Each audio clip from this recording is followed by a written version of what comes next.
A service of KIBMradio.com, the Internet's home for an all old-time radio.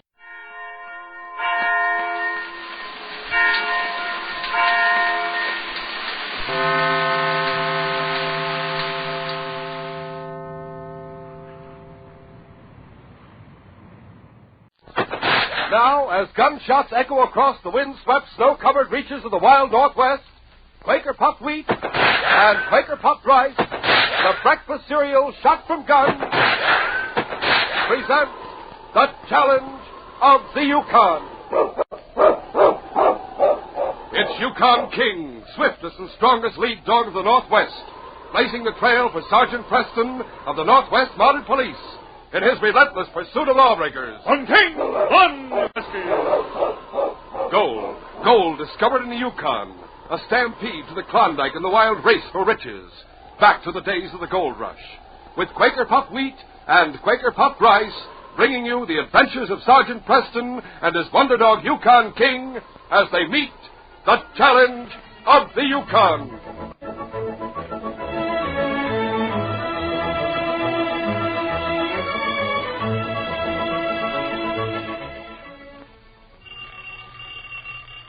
When you get up in the morning, there's nothing like a breakfast you really go for. Like, for instance, delicious Quaker Puffed Wheat or Quaker Puffed Rice with milk or cream and fruit. These giant ready-to-serve grains of wheat or rice are premium grains. They're shot from guns, puffed to perfection, exploded up to 8 times normal size to make them crisp and tender. Quaker Puffed Wheat or Quaker Puffed Rice shot from guns is good for you, too. Makes a thrifty deluxe family breakfast. Tomorrow morning, start the new year off with a bang. Enjoy this breakfast treat, Quaker Puffed Rice or Quaker Puffed Wheat.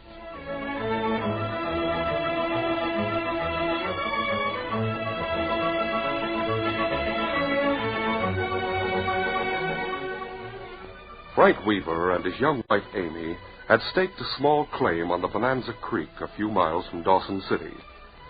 Frank had worked hard at his claim, but as time went on and the winter approached, he became more and more discouraged. He had persuaded Amy to come to Dawson from Seattle, taking the small bank account they had to make the trip and to pay expenses until the claim began to pay off. But so far, the money had dwindled, and the take from the claim had been extremely little. One evening at supper, after Frank had put in a hard day working the claim, Amy tried to encourage him. Winter's setting in fast, Amy. I thought by this time I'd have struck enough pay dirt to carry us over. We'll get through somehow, Frank. Well, I'm sure that before long you'll make a strike. We've been telling ourselves that for several months, honey. But I'm beginning to think this claim just isn't any good. Now, don't think that. Others near here have made their claims pay. And sooner or later, I know you'll make this one pay. Have some more soup, dear? Oh, thanks, because I'm not very hungry. Anyway, we've had that same warmed-over soup for the past 2 days. Oh, what's the use of fooling ourselves? I was a fool to bring you up here. To use what little money we had to do it. Don't talk that way, Frank. After all, my place is with you, no matter where it might be. Yeah, but you don't seem to understand, honey. We've run out of money. Food is high. With the winter breaking up... Frank, perhaps we could get credit at the trading post to carry us until the claim does pay off. Yeah, I've thought of that, but we're not very well known.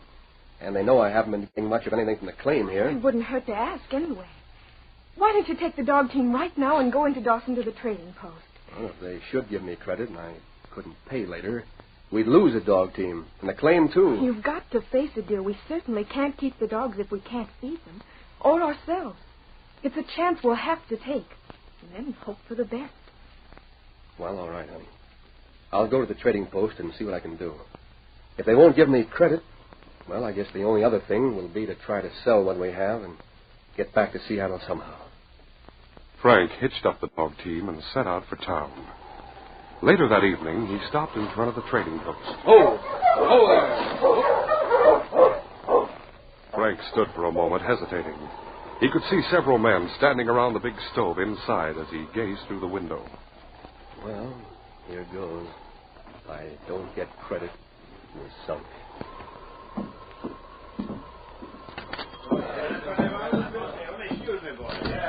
Hi there, mister. What can I do for you? I want to get quite a lot of supplies. Sure. Now, if you just give me your list, I'll get them together for you in a jiffy. But first, well, I can't pay right now. If you'd trust me until my claim pays off better... So that's it. But you'll get your money just as soon as the claim... Look, lad, it isn't that I'm hard-hearted or anything like that, mind you. But the first year of the rush, I got took for plenty by Chichacos who promised to pay me off when they made a strike. Having myself to think of, too, I've made it a policy not to stake anyone who doesn't have a paying claim. Look, my name's Frank Weaver. My wife and I have Claim 20 up on Bonanza. We have a dog team and a sled and a cabin up there. If you could see your way clear in our case... Sure, and I know where number 20 is located. It's one of them secondary claims back off the creek on the hillside. That's right. Nary a one of them claims there have paid off, my lad. Sorry as I am to say it.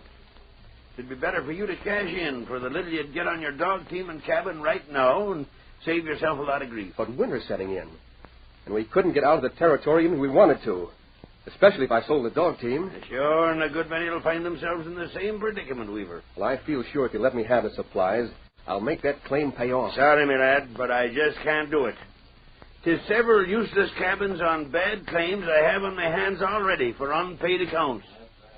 Now, if a bit of grub to last you the day would help, I'll let you have it. Welcome. I'm not asking for charity. Just forget the whole thing, mister. I'll find a way to get the supplies I want, one way or another. With discouragement in his heart and his mind torn with frustration and unreasonable anger, Frank left the trading post and approached his dog team. It's no use. For a few minutes, Frank stood near his sled, dreading to start back home with the disheartening news. As he stood there, undecided what to do, a heavy-set man came out of the trading post. Oh, Weaver. What? My name's Jeff Steele. Hi. How do you know my name? I don't remember meeting you before, Steele. Well, you haven't met before. I happened to overhear you talking to Mike Quinn, the storekeeper. Oh. And from what I heard, I figure things are kind of tough for you right now, aren't they? That's right. Well, if you think you'd be interested in making some cash, maybe I can help you do it. Well, just what would I have to do to get the cash you mentioned? Well, I'd like to hire you and your dog team for a few hours tonight, that's all, but I'll pay you well for it. Mm-hmm. What do you want to hire me and the dog team for? Well, there's a friend of mine over in that cafe. I want you to take him and me a few miles up Wolf Creek a little later tonight. We have some business up there with an old prospector friend of ours. What do you say? Well, it's late. Well, it doesn't make any difference. We'll pay you $50 to take us there and back. All right, I'll do it. Good. Meet us in front of the cafe in about, half hour. I'll see you then. Shortly after Frank and Steele separated in front of the trading post, Sergeant Preston and his dog King came up the street and entered. On, King. Well, now, that is good to see you, Sergeant. And King, too. You haven't been around the post for 2 weeks or so. No, Mike. King and I just got in from Selkirk. I find I'm out of coffee, so I dropped over to get some. Coffee it is, Sergeant. Yeah. You sure that's all for now? That's all I can think of, Mike. My credit's still good? That it is for anything in the place. Say, sure, just a short while ago, a lad came in asking for credit through the winter. Huh? Sorry I was to have to turn him down. Anyone I know? Well, that I can't say. His name was, let me see. Oh, yes, Weaver. Weaver, he said it was. Frank Weaver. Had a claim up on the Bonanza. One of them hillside claims that never seemed to pay off. I remember a young fellow and his wife who have a claim up there. Seems to me that was his name. Like as not, it's the same chap. Dark, nice-looking. Said him and his wife have number 20 claim. Yes, that is the same fellow. My conscience has been bothering me since he left.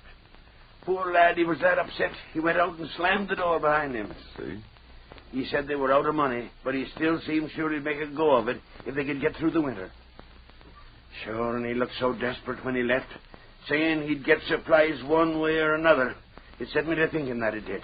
Well, they must be very hard hit. Yeah, that's what I think. Do you think you'll be heading out that trail anytime soon, Sergeant? Why, Mike? Well, now, if you do, stop by and tell Weaver I've changed my mind. Oh? To come on in and get the supplies he needs on credit.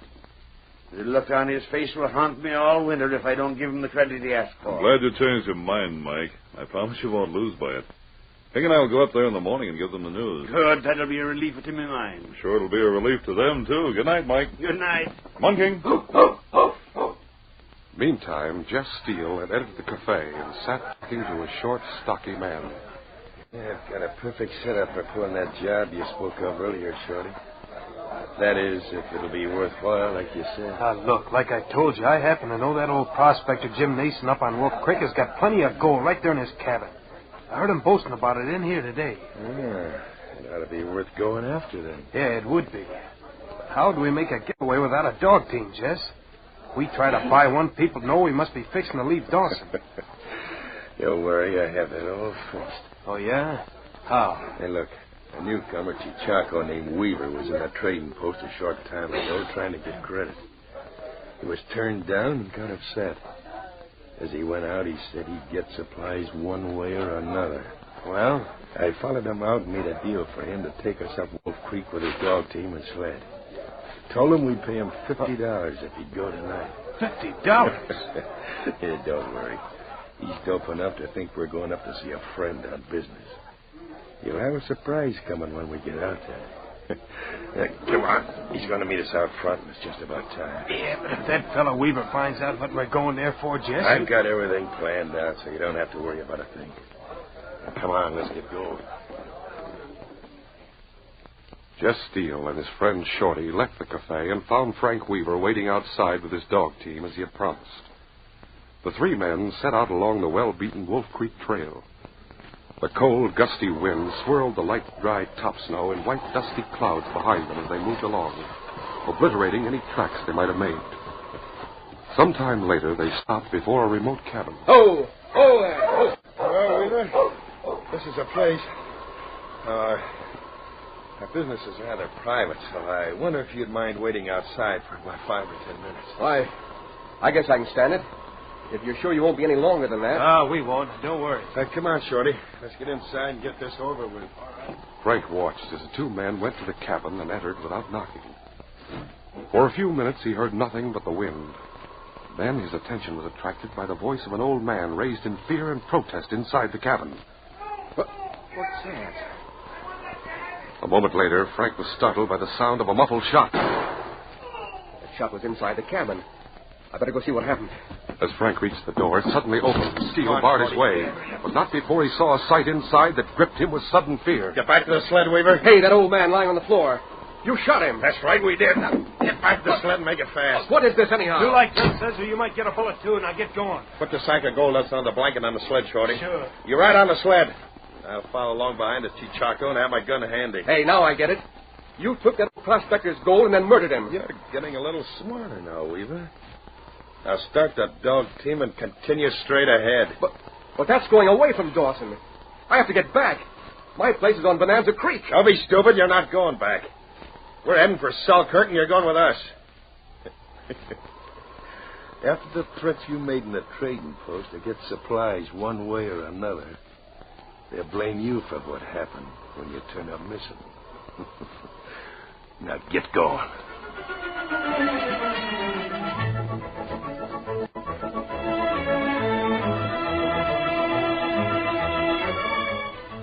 We'll continue our story in just a moment. Say, fellas and girls, it won't be long now. I mean until the new year 1949 is here. I am here. Huh? Great Scott. Where did you come from? Well, I guess I shouldn't really be here yet. Why, you're a baby. Gosh, you haven't got any clothes on. That is, hardly. I mean, except for that big ribbon you're wearing. See what it says on it? Sure do.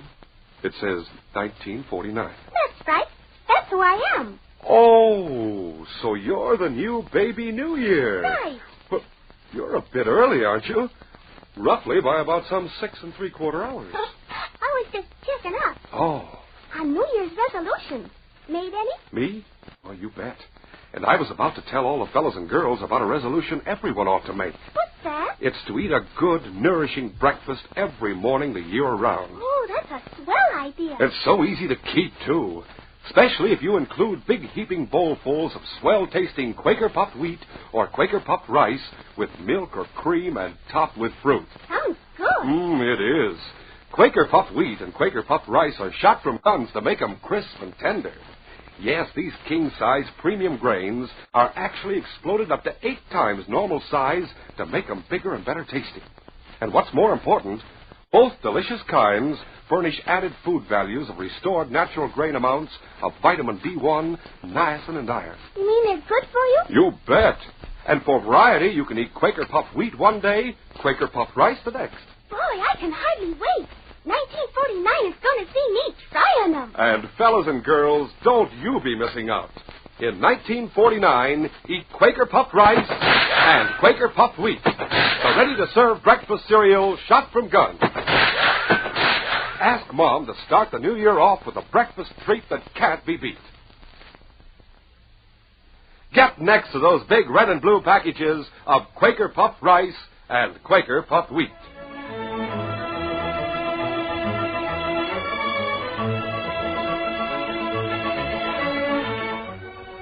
Now to continue our story. After killing an old prospector and stealing his gold, Jess Steele and Shorty forced Frank Weaver to take his dog sled and go with them toward Selkirk. Early the following morning, Sergeant Preston took King and went as he had promised to deliver Mike's message to the Weavers. He stopped at their cabin. King. Good morning, Mrs. Weaver. You're Sergeant Preston. That's right. Oh, I know you've come to tell me something has happened to Frank. Please, Sergeant, is it... Well, just a minute, Mrs. Weaver. I came here to see your husband to bring him a message from the trading post. But Frank isn't here. He didn't come home last night. I'm so worried I've been almost out of my mind. Why, I'm sure he's all right, Mrs. Weaver.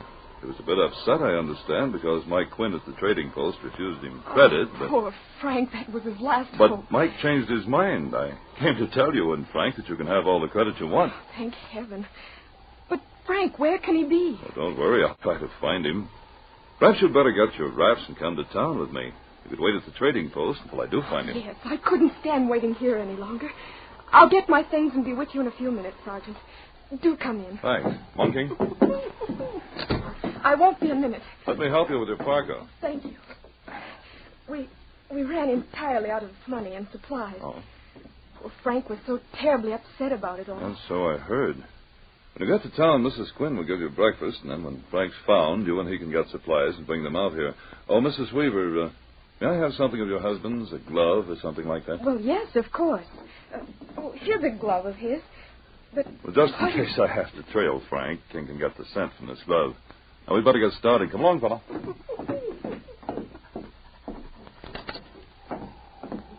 You'll be warm enough under the blankets on the sled. Here, let me help you. You're so very kind. Thank you. I'll try not to worry. I'm sure everything will be all right. Up front, King. On, King! On! Sergeant Preston took Amy Weaver to the trading post and left her with Mrs. Quinn. Then, leaving his dog team outside, he and King went through town making inquiries about Frank Weaver, but learned nothing. Finally, Preston stopped in at the constable's office. Hello, Sergeant. Hi there, King. Good morning, Jim. Do you happen to know a young fellow named Weaver has claimed 20 up on Bonanza? Oh, I've seen him once or twice, Sergeant. Why? He came to the trading post last night.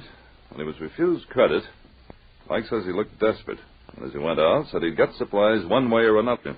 He didn't get home last night. Oh, that's not so good, is it? No, it isn't, Jim. I'm worried about him. His wife's quite upset, too. They seem like a fine couple. Frank isn't the sort to do anything out of the way, but when a man's desperate... Yeah, I know what you mean. Can't figure out where he might have gone, Jim. Oh, I just thought of something. What? He was at the trading post last night, and he probably left his dog team out front. I have one of his gloves. King can get the scent from that. And we can go to the trading post and see if King can pick up Weaver's trail. Say, that's a good idea. I'll come along with you. I'd like to see King in action. All right, glad to have you. Let's go, Jim. One, King.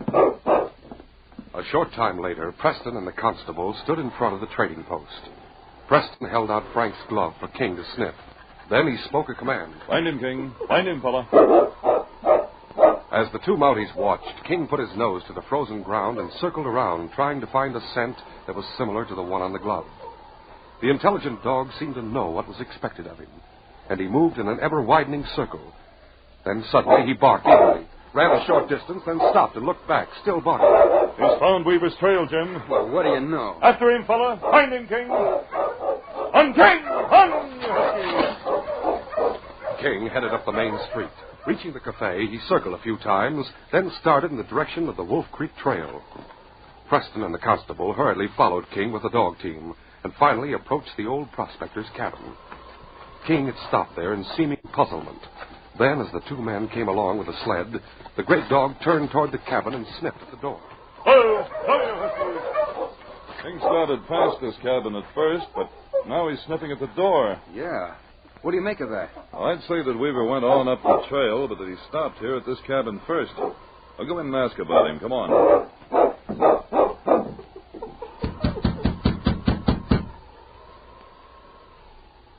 Doesn't seem to be anyone inside, Sergeant. We'll take a look anyhow. Jim, look there on the floor. What? This is an old prospector named Nason. He was said to have quite a bit of gold here in this cabin. Yeah, he's done for, all right. Shot through the heart. Jim, well, this is something I hadn't even thought of. That Frank Weaver would commit a crime no matter how desperate he became. He did it, all right. But we can't prove it until we catch him and make him talk. Feel sorry for his wife. A terrific blow to her. Yeah, I guess it will at that. Look, Jim, you better go back to town, take my dog team and sled, and carry back Nason's body. All right, Sergeant. Now, don't say anything to anyone about our suspecting Frank Weaver. He and I will follow his trail until we get him and bring him back. Come on, fella. All during the night and most of the following morning, Steele and Shorty forced Frank Weaver to mush steadily over the frozen trail that led to Selkirk. Frank carried no gun, and he racked his brain to think of a way out of his predicament. But the two killers were constantly on the alert, and one or the other was always behind him with a gun ready for instant use. Finally, they reached a deserted cabin on the side of the trail and stopped to warm up and rest. It was late afternoon when they made preparations to hit the trail again. Good thing we found that dried venison someone had cached in here, Shorty. We'll take what's left of it along with us. Yeah, we'll need it before we reach Selkirk. Look, Steele. You've got this far. Why not take my dog team and let me make my way back alone? My wife's there waiting for me. By the time I get back to Dawson, you can be far away. Hey, you hear that, Shorty? Weaver wants us to let him go back and tell the Mountie what he knows. Yeah, that's a hot one, Jess. But all you have is that small supply of dried venison. It won't be enough for the two of you, much less for three. Selkirk's still a long way from here. What's more, the dogs will need some food, too, or they'll give out. Hey, something to what you say, all right. And you won't make me go on with you? No, I guess we won't. What's come over you, Jess? The Mounties will be looking for Weaver when they find that prospector. But if he gets back to telling the truth... Who said he was going to get back? I'm not that crazy. But you just said... I said I decided not to take you along with us. In other words, dead men tell no tales, Weaver. Oh, now I get what you mean, Jess. Look, let me go. I promise not to say a word. Think of my wife. You can think of it till Shorty gets the venison ready to pack on the sled. After that, you won't do any thinking. Or talking. I'll take the venison out of the sled right now. Oh, look. If you shoot me, it'll be cold-blooded murder. I don't carry a gun. Save your whining until Shorty gets back inside. He'll enjoy it. Hey, Jess, hold it. Somebody coming along the trail. Looks like a Mountie to me. A Mountie? We'll have to do some fast thinking. Shorty, when he gets here, you answer the door, see what he says. I'll stand back here and have the gun pointed right at the door. If he comes in, I'll let him have it. All right. It's too bad we only got one gun between us. One's enough, don't worry. Now, Weaver, stand over there to one side so he won't see you when Shorty opens the door away. Get over there. All right. Now let him come on. We'll leave two of them behind when we set out for Selkirk. Meanwhile, Sergeant Preston, with King running just ahead of him, approached the cabin. He saw the dog team waiting out front, and taking his gun in his hand, he approached as he saw King sniff his way right to the door.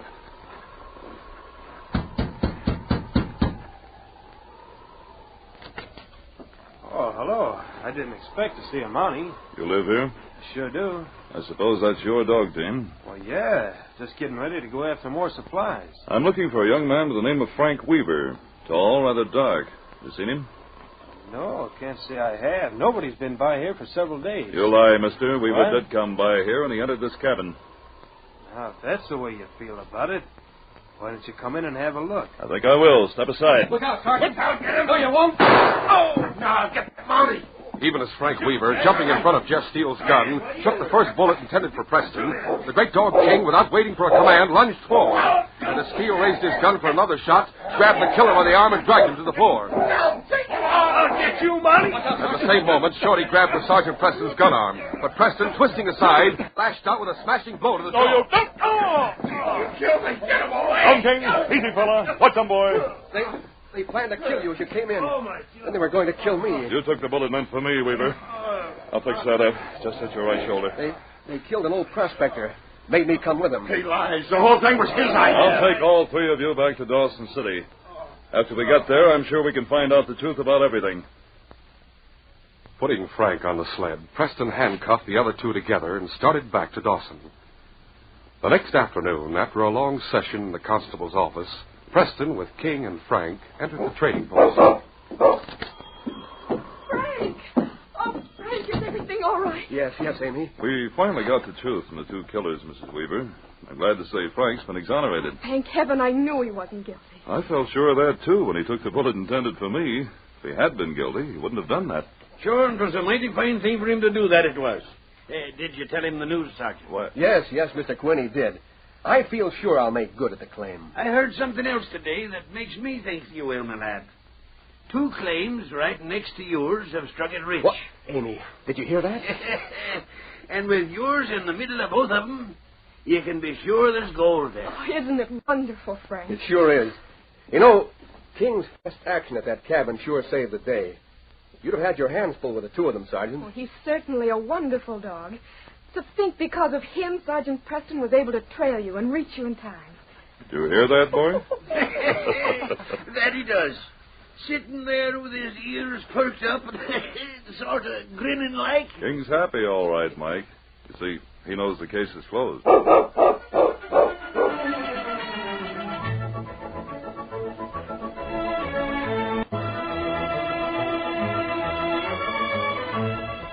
In just a moment, Sergeant Preston will give you a preview of Monday's program.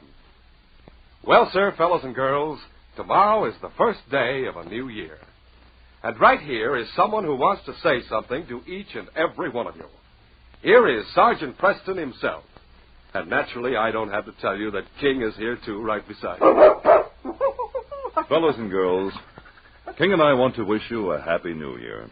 May the coming year be the finest, the happiest ever for you and your family. How about it, King? That's King's way of saying for the both of us, Happy New Year. And Sergeant Preston, that goes for me and all of us here. And for the Quaker Oats Company, makers of Quaker puffed wheat and Quaker puffed rice. Yes, from all of us, a Happy New Year to one and all. These radio dramas, a feature of the Challenge of the Yukon Incorporated, are created and produced by George W. Trendle, directed by Fred Flowerday, and supervised by Charles D. Livingston. The part of Sergeant Preston is played by Paul Sutton. They are brought to you every Monday, Wednesday, and Friday at this same time by Quaker puffed wheat and Quaker puffed rice, the breakfast cereal shot from guns. Listen Monday when Sergeant Preston and Yukon King meet the Challenge of the Yukon in the adventure King Takes Over. This was one time I regretted having strong, fast dogs. You see, a couple of killers who broke out of jail stole my sled and dog team to make their getaway. This was a mighty thrilling chase. The speed of my own dogs almost spelled disaster for me. Be sure to hear this exciting story Monday. Till then, this is J. Michael wishing you goodbye, good luck, and good health from Quaker puffed wheat and Quaker puffed rice. So long.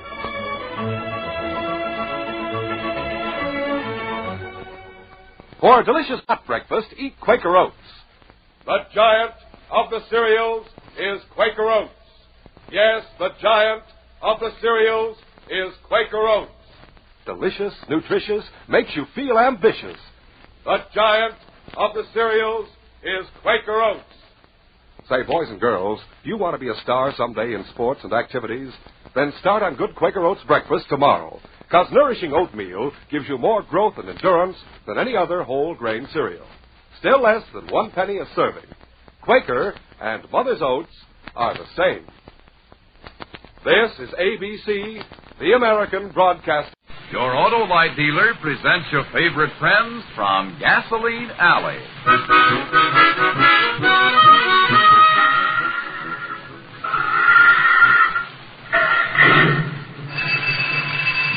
Hold it, Wilmer. Hold it till I get this phone. Okay, Skazik. Wallet and Bobble Garage. Skeezik's Wallet speaking. What's that? Oh, yes, sir. We can fix it. We can fix anything on 4 wheels. Sure. We'll be waiting for you right here in Gasoline Alley.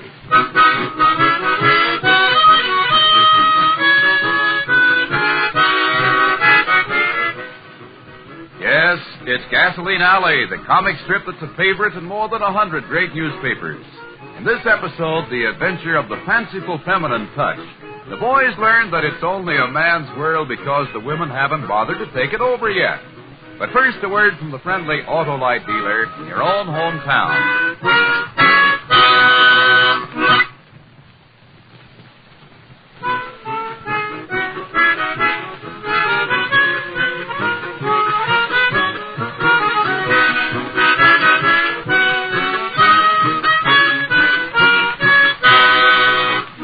And now, Gasoline Alley.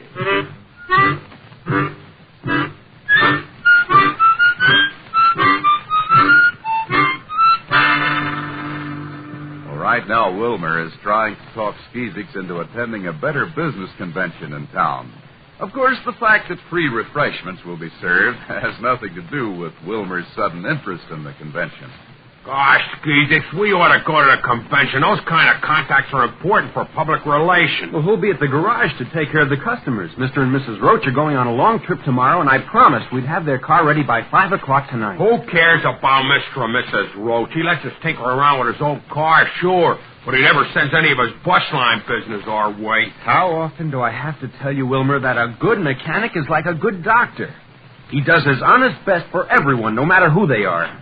Hello, Skeezicks. We were shopping in town and thought we'd pay a surprise call. Wilmer's always bragging how hard he works, so I thought I'd just come around and see for myself. Well, you just happen to catch me in conference, Jessica. I suppose it's the same kind of conference that you're always in when I want you to do the dishes. Oh, the garage is just as I thought. What do you mean by that remark? This place is a fright. If I kept house this way, the whole neighborhood would talk. Jessica, this is a garage, not a parlor. Even so, Wilmer, you ought to be ashamed. Look at that thing over there. It's just covered with grease. Jessica, that thing over there happens to be a grease rack. I think Jessica has a point. This place looks terrible. Look, woman's place is in the home and not in the garage. Oh, is that so, Mr. Smarty Pants? Well, let me tell you something. Any woman who can run a home wouldn't have much trouble running a simple garage. Oh, yeah? Well, I'd like to see her try it for just one day. That's a very good idea, Wilmer Bobble. Jessica and I will run the garage for you, won't we? Oh, hold on a second. Wilmer was only teasing, weren't you, Wilmer? Why, sure, the idea is absolutely ridiculous. No, none at all, Skeezicks. Let the girls run a garage for this afternoon, and we'll go to convention to improve our public relations. Go to the convention if you want to, Skeezicks. I'm sure Jessica and I can manage. Oh, but Nina, there are a lot of things in the garage that women just Go can't... on, skedaddle, both of you. What do you say, Skeezicks? Why not? Well, all right, but let Sarge take care of anything important. I guess it'll be okay for one afternoon.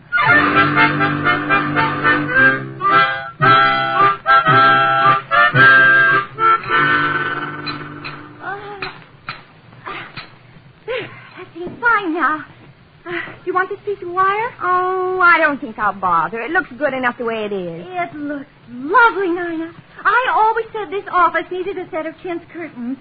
Oh, look, Nina, here comes a customer. I'll take care of him. Oh, well, I don't envy you, Jessica. It's that old frost budget, Mrs. Rose. Good afternoon, madam. How can we be of service? That's what I'm wondering. How could a slip of a girl be of service in a garage? Well, it's the new wallet and bottle policy to make the garage part of the home. Sounds like nonsense to me. I'm Mrs. Roach. We're taking the car on a long trip tomorrow. Fix it up. My husband and I will call for the car at 5 tonight. Good day. Ladies in the garage. I think we'd better let Sarge take care of this job, Jessica. Mr. Roach is the man who owns the bus line, and Skeezicks has been trying to get his business for a long time. All the more reason why we should take care of it ourselves. After all, a woman knows how to make a car comfortable for a trip better than any man. You really think so, Jessica? I'm sure of it. This is our chance to show Skeezicks and Wilmer what the feminine touch can do.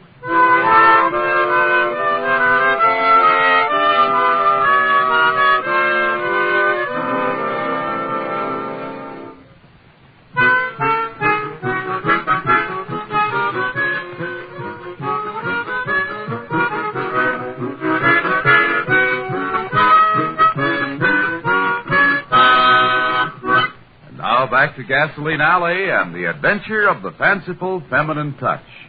While the boys are in town attending a convention, Nina and Jessica have been left in charge of the garage.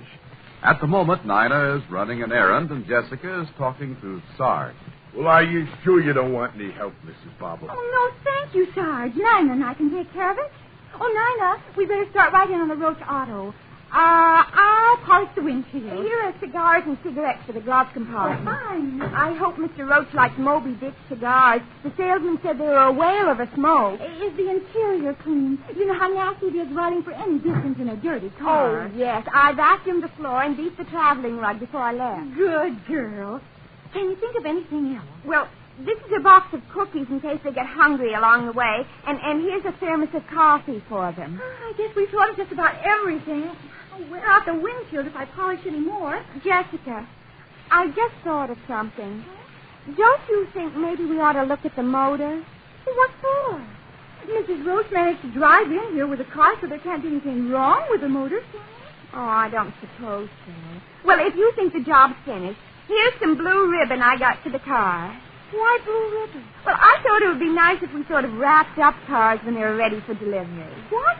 Well, maybe not exactly wrap them, but you know what I mean. Tie a piece of ribbon on the hood and make it look pretty. Nina, that's a wonderful idea. Blue for sedans and pink for roadsters. And you'll call this job with the blue ribbon our Blue Ribbon Special. I never knew you had such a good head for business, Nina. That's what makes people think they're getting a bargain. Now, I'll tie a big Cupid's bow on the hood. There now. I'll take care of everything. You know, Wilmer was right. Running a garage is hard work.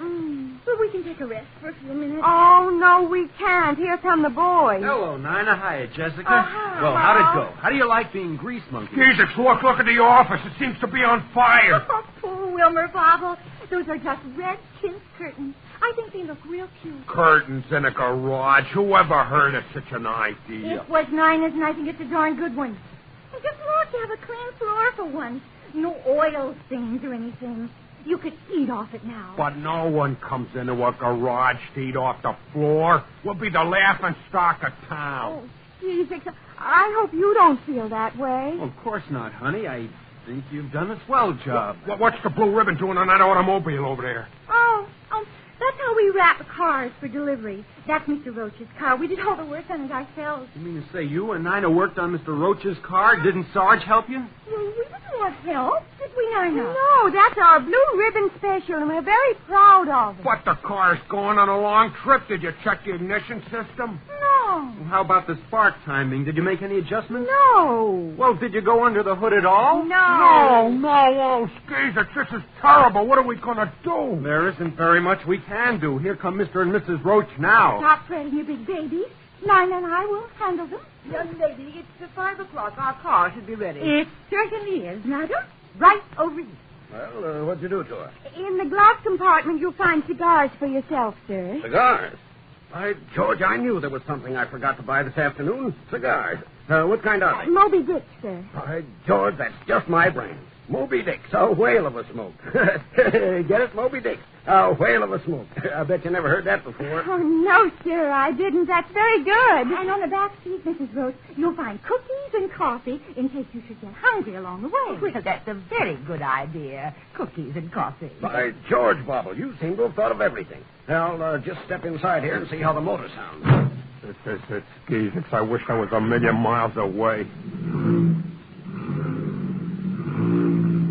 Perfect. Never ran better. It certainly feels good to have her back in shape. Oh, she's in good shape, all right. We didn't have to do much work on it. That's right, Mr. Roach. Hardly any work at all. You boys are being too modest. I'm mighty pleased at the thoughtfulness that went into this job. And you know something? You've given me a darn good idea for my bus line. I may copy your public relations methods and give my passengers cigarettes and coffee. Why, it's just something we've been doing recently. We call it our Blue Ribbon Special. Well, it's a smart idea. You're a mighty clever pair, you and Skeezix. I'll remember that when I need repairs on my buses. Well, thank you, sir. Well, have a pleasant trip. I'm sure we will, Skeezix, in our Blue Ribbon Special. Gosh, Jessica, I never really appreciated you before. How did you do it? How could you tune on Mr. Roach's car without lifting the hood? I heard that engine the other day, and it was really running rough. Hey, Sarge, come on out here a second. You can learn something. I used to think you were a pretty hot mechanic, but Nina and Jessica know how to fix a motor without even raising the hood. Well, it's a good thing I raised the hood on that Roach job. The distributor points were all shot. Oh, stop trying to steal our thunder, Sarge. You know we took care of the Roach car all by ourselves. Now, not exactly. While you two were house cleaning, or should I call it garage cleaning, I did a little work on Mr. Roach's car. So that's it, huh? Well, it's a good thing you were here, Sarge. I always said that a woman's place was in her home and not under the hood. Oh, well, we fixed Mr. Roach's car before and never got his bus line business. I think it was the swell job Jessica and Nina did in public relations that turned the trick. That's right. All of which goes to prove, Nina, honey, that a good wife is the best public relation in the world.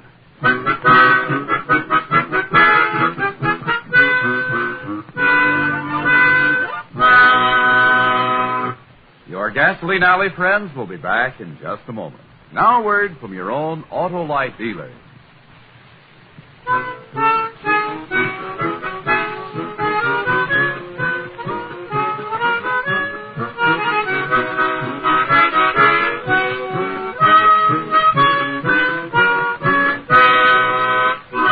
And now a word about the next adventure in Gasoline Alley. Here's Skeezy. Wilmer, why the dark glasses? Well, it's cheaper than beefsteak these days. I've got a black eye. A black eye? How come? I got my black eye because of the green-eyed monster jealousy. Jessica got jealous on account of Madame's hat.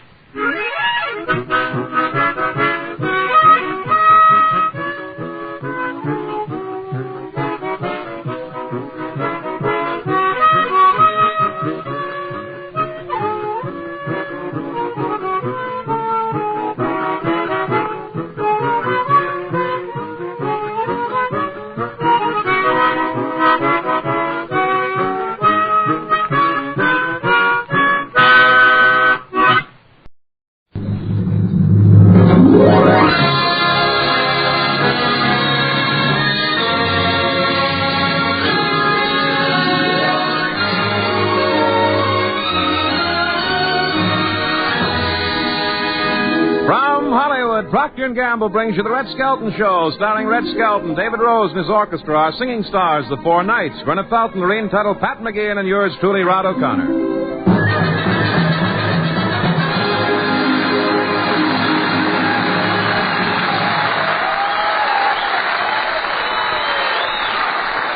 Yes, it's the Red Skelton Show, brought to you by Tide, Procter & Gamble's amazing new discovery for your whole family wash.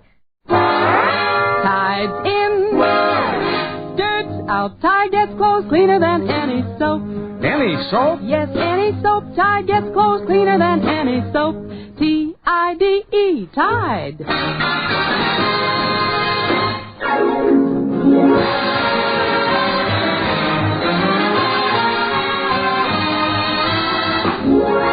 And now on the last day of 1948, from Metro Goldwyn Mayer comes the star of our program, Red Skelton.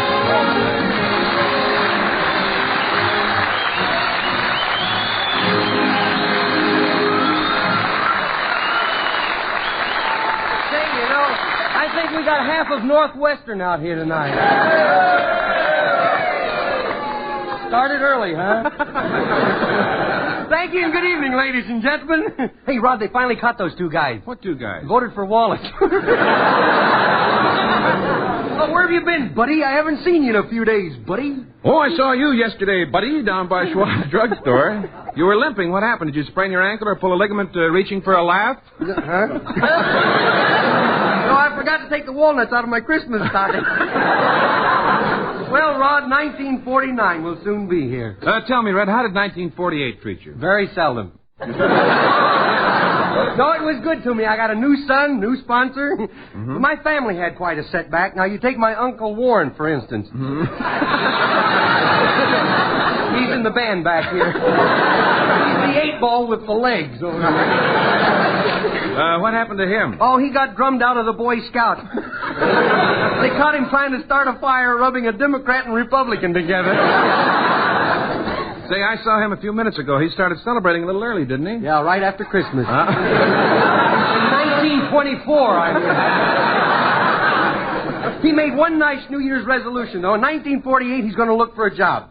You mean he's finally going to work? No, he's just looking. He don't want to rush in there. Say, he really imbibes, doesn't he? No, him? No, he don't imbibe. He just gets up on the table and yells, "Take off my shoes, Mother. The punch bowl's deeper than I thought."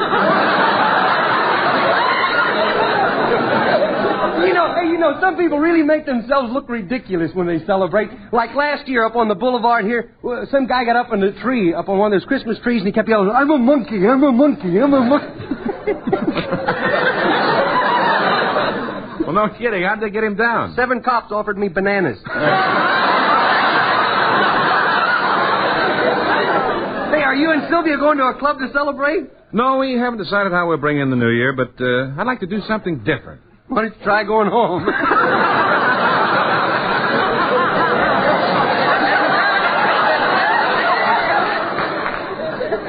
Why don't you drink a pint of gasoline and go down to the butcher shop and tickle pig's feet? That's different. Where are you going to celebrate, Red? At some nightclub? No, they're too crowded. I went to Ciro's last year. That's the annex to the Bank of America. No kidding, that place is so expensive. Last year, for $5, they let us feel a hot roll. Oh, hey, are you going to Rose Bowl tomorrow? Huh? Are you going to Rose Bowl tomorrow? No, I can't afford it.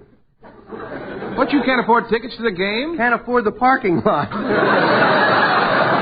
Hey, this Pasadena is full of millionaires. Wait till you park your car over there tomorrow. You'll find out where they got their loot. Well, the weather out here has been so cold lately. I wonder if they'll have enough flowers to decorate the floats in the Tournament of Roses. Oh, they're all prepared for that. In case there isn't any flowers, they're going to call it the Tournament of Smudge Spots. They're in bloom now, Well, Red, tomorrow California goes off daylight savings time. We move our clocks back 1 hour. Yeah, I'm going to have a tough time setting my timepiece back an hour. What, have you got, a sundial? I've got a... Oh, no, wait a minute.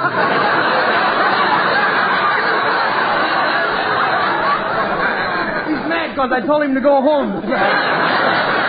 Just read what's there, will you? I don't know why I should read it. You don't. I'm afraid to risk it, Mr. Say, Red, our show will go on an hour earlier here in California next Friday, won't it? Yeah, if it goes on at all.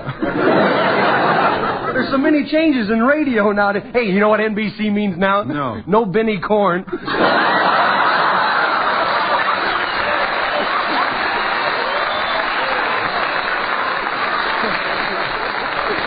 No Benny Corn, huh? Try one on CBS. What about that? I just made this one up. We'll make up another.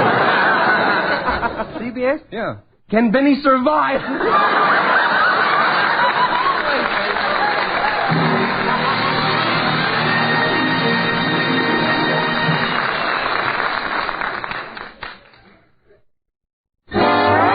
Tide's in, dirt's out. Tide gets clothes cleaner than any soap. Any soap? Yes, any soap. Pardon me, but aren't you a little behind times? You talk about soap, but I've always used these new Suds discoveries. Well, young lady, you try Tide, and you'll never use anything else, new or old. Because Procter & Gamble's Tide gets clothes cleaner than any soap, any other Suds, any other washing product known. Tide not only leaves clothes free from dirt, but removes dingy soap film, too. Yes, Tide has all this cleaning power, yet it's safe. Truly safe for all your washable colors. What's more, Tide actually brightens those soap dull colors. And in hardest water, Tide gets sheets, towels, and shirts whiter than any other washing product known. And say this all goes for your whole family wash, from top to bottom, from linens to work clothes. Yes, I'm talking about everything you wash when I say, no soap, no other Suds, no other washing product known will get your clothes as clean as Tide.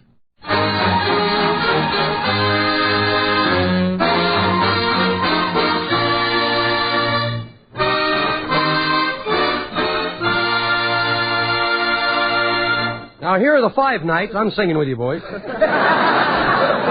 are the 4 nights are going to tell you a strange story. I looked at my horoscope. It said to me, don't be a dope. 'Cause everything you do will turn out all right. 'Cause it's a good day from morning tonight.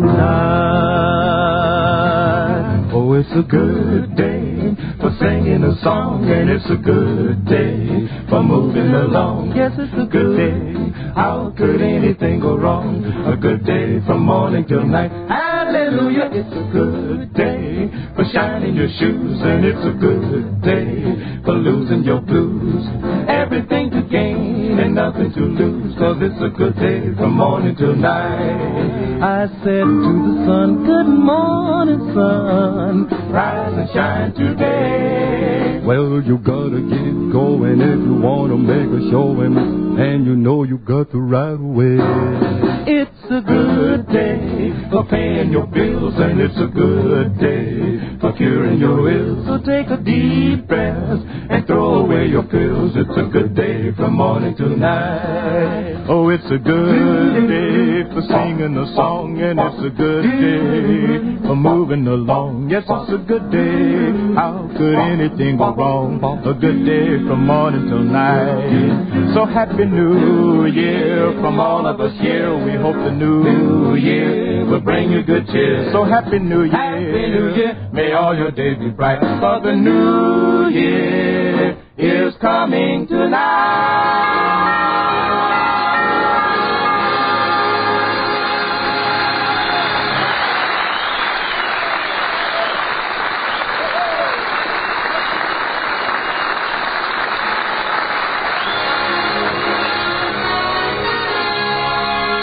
Procter & Gamble present the Skelton television players in A G.I. Joe Remembers New Year's Eve.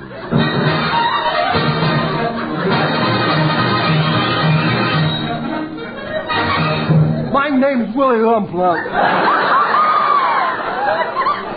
New Year's don't mean much to me. Seems like every year the same thing happens. Last year I went home hoping to find my wife's face burning in the window. But the door was locked. I was sitting on the steps when a police car pulled up. Say, what are you doing here, buddy? I live here. Well, then why don't you go inside? My wife locked the door.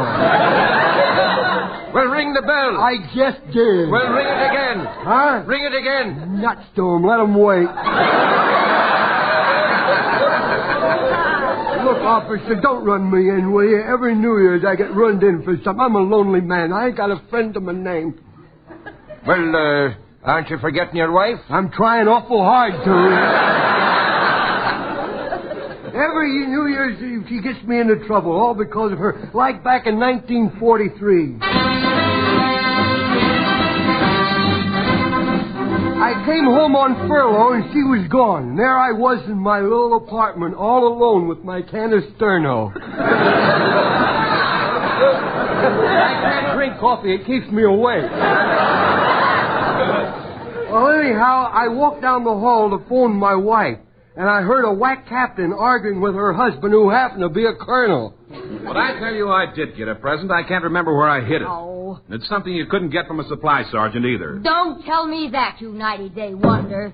You couldn't even find us a quiet place to live off the post. Listen to that racket next door. That noise isn't coming from next door. It's coming from that service pantry in the hall. Service pantry? That's where I hid your Christmas presents. I'll be right back. Wait, they're my presents. I want to get them. Okay, go get them. Close that door, khaki girl. 6 o'clock.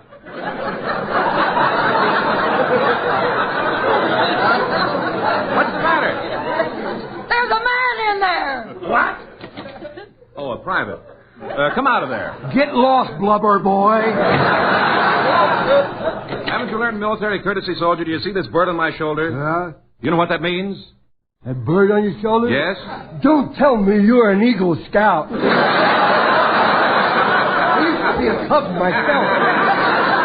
And they threw me out of the Brownie. What are you doing in this broom closet anyway, soldier? I'm trying to call my wife long distance, sir.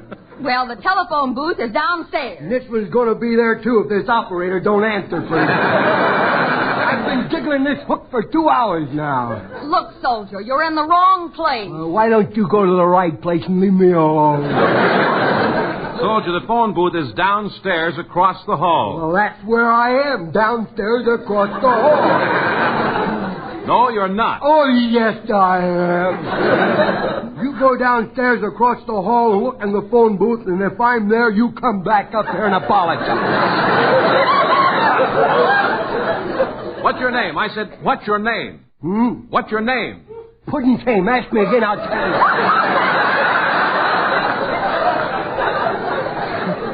I'll have you court-martialed. Who's your company commander? Well, I'd rather you didn't speak to my company commander about me. You see, I've been AWOL for 3 weeks, and it might upset him. Now, don't let him upset you. Let me handle it. Look, if you'll pardon us, private, we'd like to get in there. Oh, you would you? Well, you wait in line like everybody else. Other people would like to make a phone call, too. This is New Year's Eve. Everybody wants to make a phone call, so you get in line and wait like everybody else. We didn't come here to make a phone call. Oh, eavesdropping, huh? Couple of listening toms. Look, it'll only take us a few seconds. I'm sorry. Beside that blonde boy standing in the corner's next. That's a broom. He certainly is. You ever see such straight hair in all your life? Well, that's the first boy I've ever seen with an upsweep, huh? He's skinny, too, ain't he? Look, fella, I hid my wife's Christmas presents in this closet. I'm already a week late, so could I please get them? Yeah, well, what did you hide? Well, one was a bottle of perfume. Is that what that was?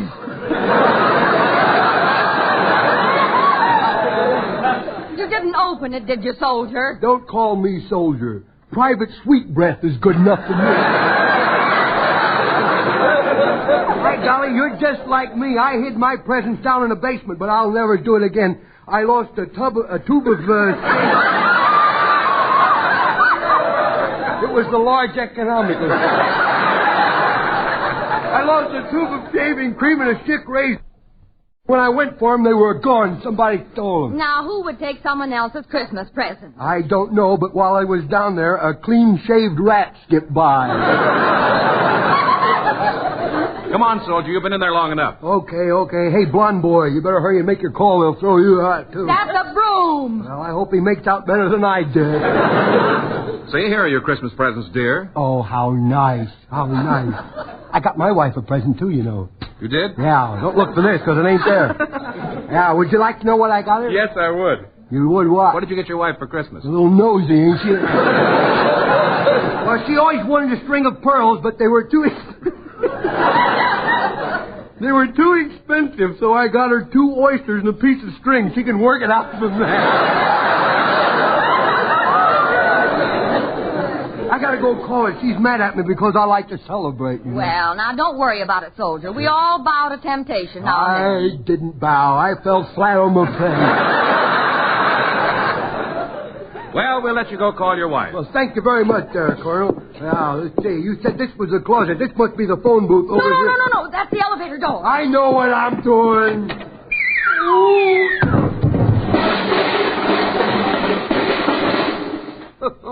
You okay? No, I broke my Mickey Mouse watch.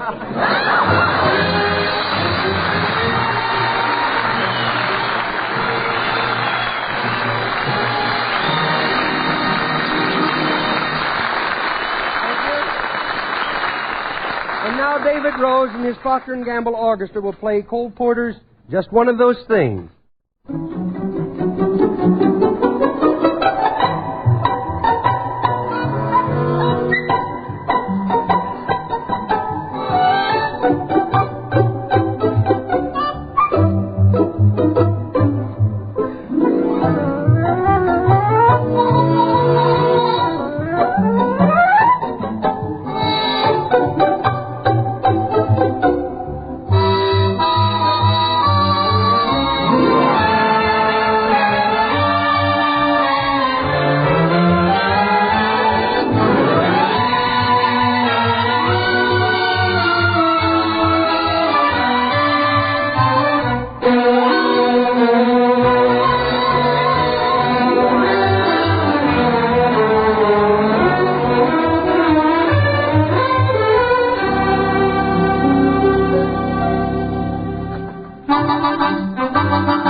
know, there's more than one way to do most everything. You take washing dishes. There's the old way and the new. And the new way is with Tide. Yes, Procter & Gamble's Tide washes dishes cleaner than any soap you ever used. And Tide cuts through grease better than any soap ever did. And oh, how much pleasanter and easier dishwashing is with no scum in the water. No greasy ring round the pan. Not to mention the way Tide washed dishes and glasses rinse and dry sparkling clear. Yes, Tide leaves them dazzling, with not a trace of dulling film. And all that happens, believe it or not, even when you don't do a bit of wiping or polishing. So try Tide. See how those Tide suds billow up instantly. See how they last and last, even when you're using the very hardest kind of water. And notice how kind they are to your hands. Yes, for washing dishes, Tide's got everything. So you get Tide tomorrow.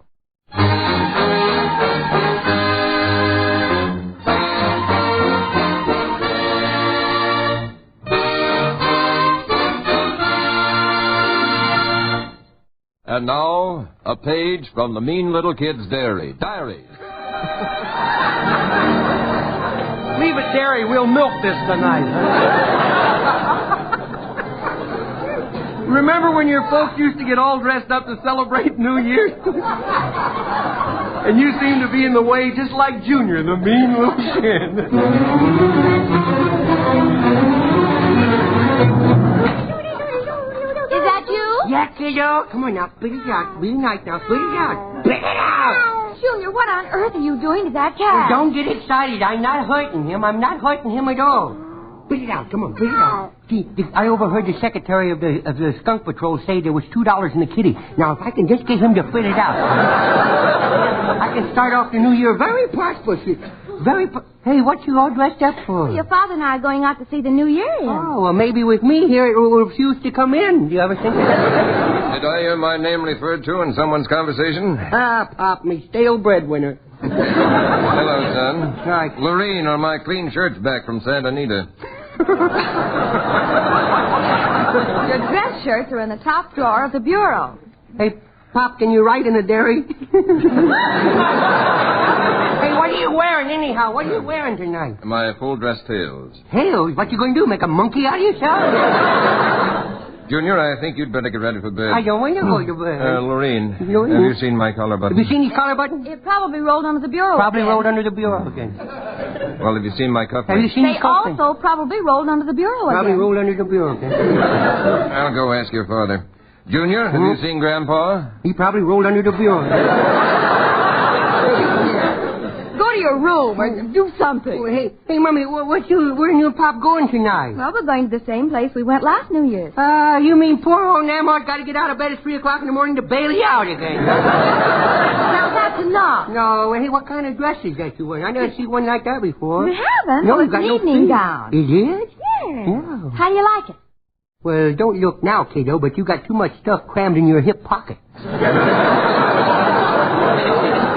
That's a bustle. A bustle? Yes. Looks more like a bushel. That's enough. Now, please, Junior, go to your room. Oh. And so I'll know where you are. Lock yourself in and bring me the key. Okay,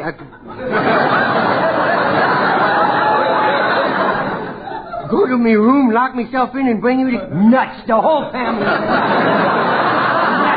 Junior! Mother! Yes, Lorene? Will you please take care of Junior? No, that would be against the law. Snake pit I'm living in, a snake pit. Will you please come down here? And miss all of this? I guess not, kiddo. I have something for you. Well, just brush your hair with it.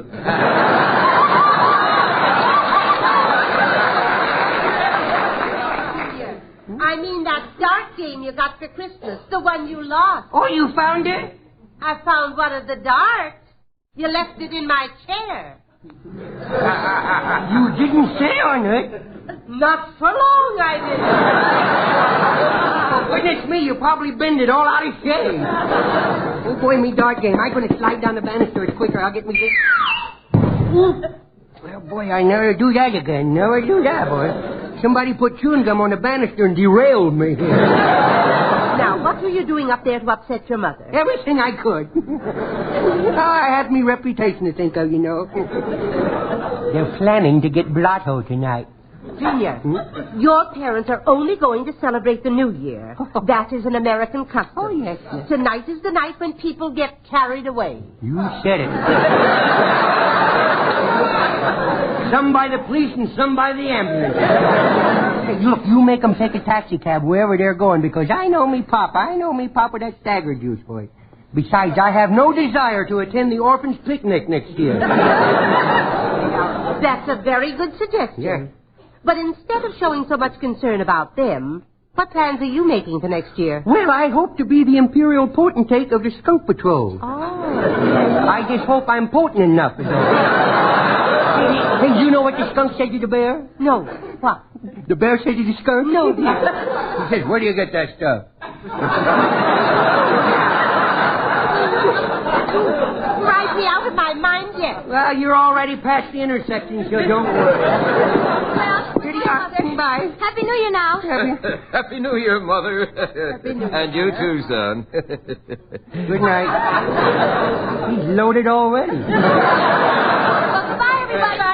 Goodbye. Remember, drive carefully. Well, here we is, all alone.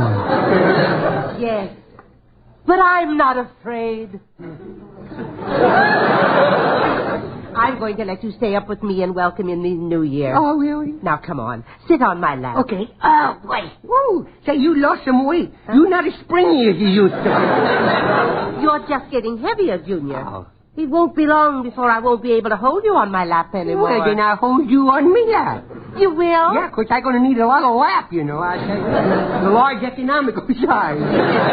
Like that tub of shaving cream. Hey, Namo, what you sitting there looking in the fireplace just daydreaming for? I'm thinking of you and myself. Really? How closely related we are to this hour.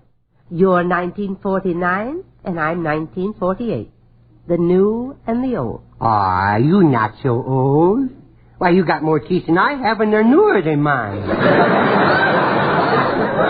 Shall I go get the glass? Would you like to retire for the night? Hey, Namo, do you think I'll be as smart as you is? Oh, you'll be much smarter, Junior dear. Because in this atomic age, we have very few hidden facts. Almost every question can be answered with intelligence, not ignorance. I don't know what you mean. Well, you will, dear. You will, dear, in time. Now, let's talk about your plans for 1949. Okay. Are you going to be destructive and show a loss? Or will you be better in character and show a profit? I'm going to try to be good on me own, too. I'm not going to say, I'll be good if you gives me a nickel. I'll be good if you buy me ice cream. This year, I'm going to be good for nothing.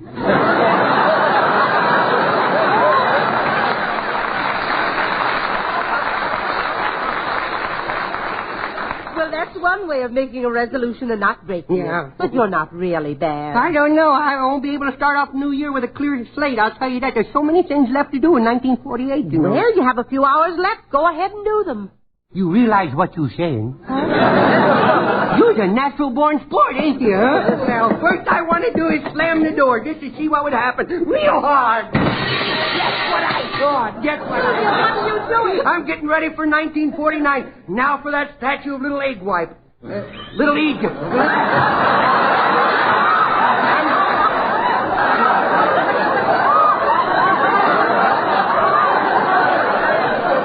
Looking at that thing.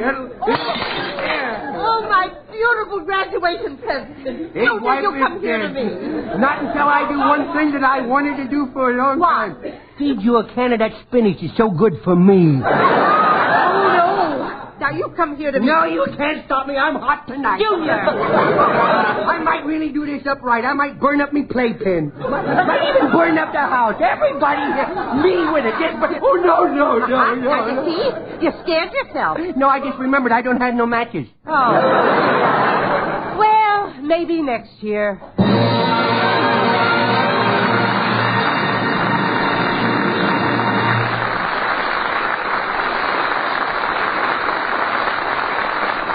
Thanks for being with us tonight, and we hope you liked our program well enough to be with us next week.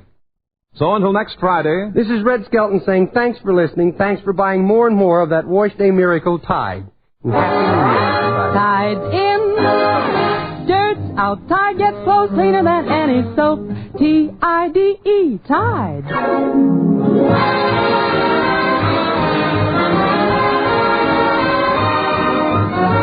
Procter & Gamble invites you to join us again with Red Skelton next Friday. And now stay tuned to The Life of Riley, which follows immediately. Red Skelton is heard on this program through the courtesy of Metro Goldwyn Mayer. Happy New Year, everybody. Happy New Year.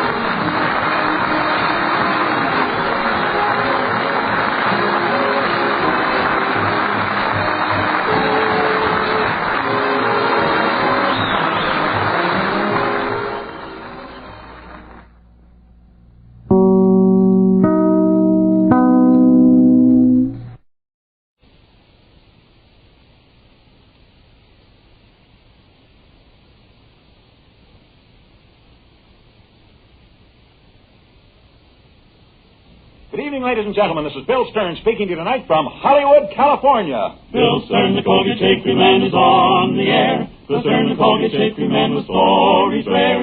Take his advice and you'll look keen. You'll get a shave that's really clean. You'll be a Colgate brushless fan. The 479th edition of the Colgate Shave Cream Sports Newsreel. Featuring America's most famous collector of yarns and stories, radio's #1 sports reporter, Bill Stern. Good evening. Tonight, as usual, we bring you stories, some legend, some hearsay, but all so interesting we'd like to pass them along to you. We're broadcasting tonight from Hollywood, California, and we're in Hollywood getting ready to broadcast tomorrow's Harbor Bowl football game between Nevada and Villanova. Our guest tonight is the famous motion picture star, Mr. George Raft. But before you meet George Raft in person, here is Real One. Tonight, even though I'm in Hollywood, the land of broken promises, here's one New Year's resolution that any man can keep. That is, to treat your face to shaves that leave your face feeling really comfortable afterward. How do you do it? By using Colgate Brushless Shaving Cream. Try it now on this swell proposition. There is $1 cash that says Colgate Brushless will win you in a flash. And here's why. Because it's light and fine textured, Colgate Brushless completely surrounds, softens, and supports each bristle better than greasy, heavy creams. No matting down, no clogging. Your razor doesn't skid or skip when you use Colgate Brushless, but cuts through, clean and smooth. You'll see the difference that light, fine texture a Colgate Brushless Shaving Cream makes. Colgate Brushless gets whiskers so soft there's no razor pull, no aftershave tenderness. Your beard comes off slick and smooth, and your face feels cool and refreshed afterward. Yes, sir, for a face-happy New Year, get a large or giant-sized tube or jar of Colgate Brushless Shaving Cream. Use it 1 week. If that doesn't convince you that Colgate Brushless is tops in shaves, just send the carton top back to me, Bill Stern, care of Colgate, Jersey City, Zone 2, New Jersey, and you'll get $1 back, but quick. Now, how's about it? There's $1 cash, says Colgate Brushless wins you in a flash. Reel 2, 1948 in review. Ladies and gentlemen, tonight we're broadcasting from Hollywood, California, on this, the last evening of 1948. This is New Year's Eve. In a few moments, 1948 will be just a memory. But before this year does become history, let's go back and review the great sports stories of the past year. Remember, some of these are legends, others hearsay. Here they are. Stories that you may have heard during this past year. Memories that must not be forgotten on this, the last night of 1948. 1948 passes in review. The biggest story of this passing year was the death of Babe Ruth. Babe Ruth, the orphan boy who became the idol of every child, the hero of a nation, the greatest baseball player of all time. And yet, you know, whenever I mention the name of Babe Ruth, I think of a strange story that we told this year, even though actually it was a story that began many years ago. A story that began one day when newsboys were shouting, "Extra! Extra! Get your paper! Babe Ruth sick! Babe Ruth taken to hospital! Read all about it!" Babe Ruth was a mighty sick man that day. He was sick because he'd eaten 30 hot dogs and because he drank 12 bottles of soda pop. Strangely enough, the man who fed Babe Ruth those 30 hot dogs and those 12 bottles of pop was then the Yankee bat boy. But the strangest part of this story is that the boy who was responsible for Babe Ruth's illness then, that boy is today playing Babe Ruth's life on the screen. For his name is Bill Bendix.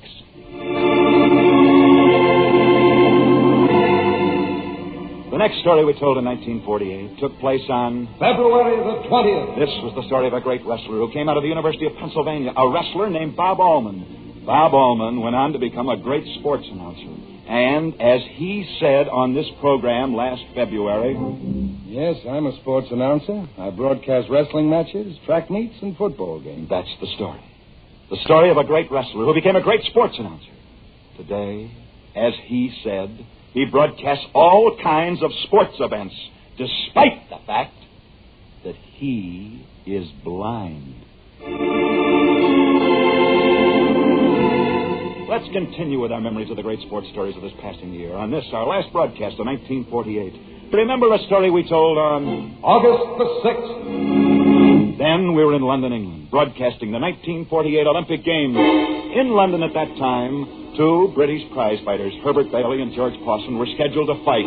But what the crowd did not know was that George Pawson had agreed to take a dive in the second round. The fight was a fake. In the second round, George Pawson did fall to the canvas just as he'd agreed to do. Not a blow had been struck. A fallen fighter lay on the floor, and while he was being counted out, he winked up at the referee to show that he was all right. And yet when the referee finished the count and went to help this fallen fighter back to his feet, this fighter, who was not hurt, and who was only lying on the floor only because he'd agreed to throw that fight and who had fallen to that floor without a single blow being struck, was dead.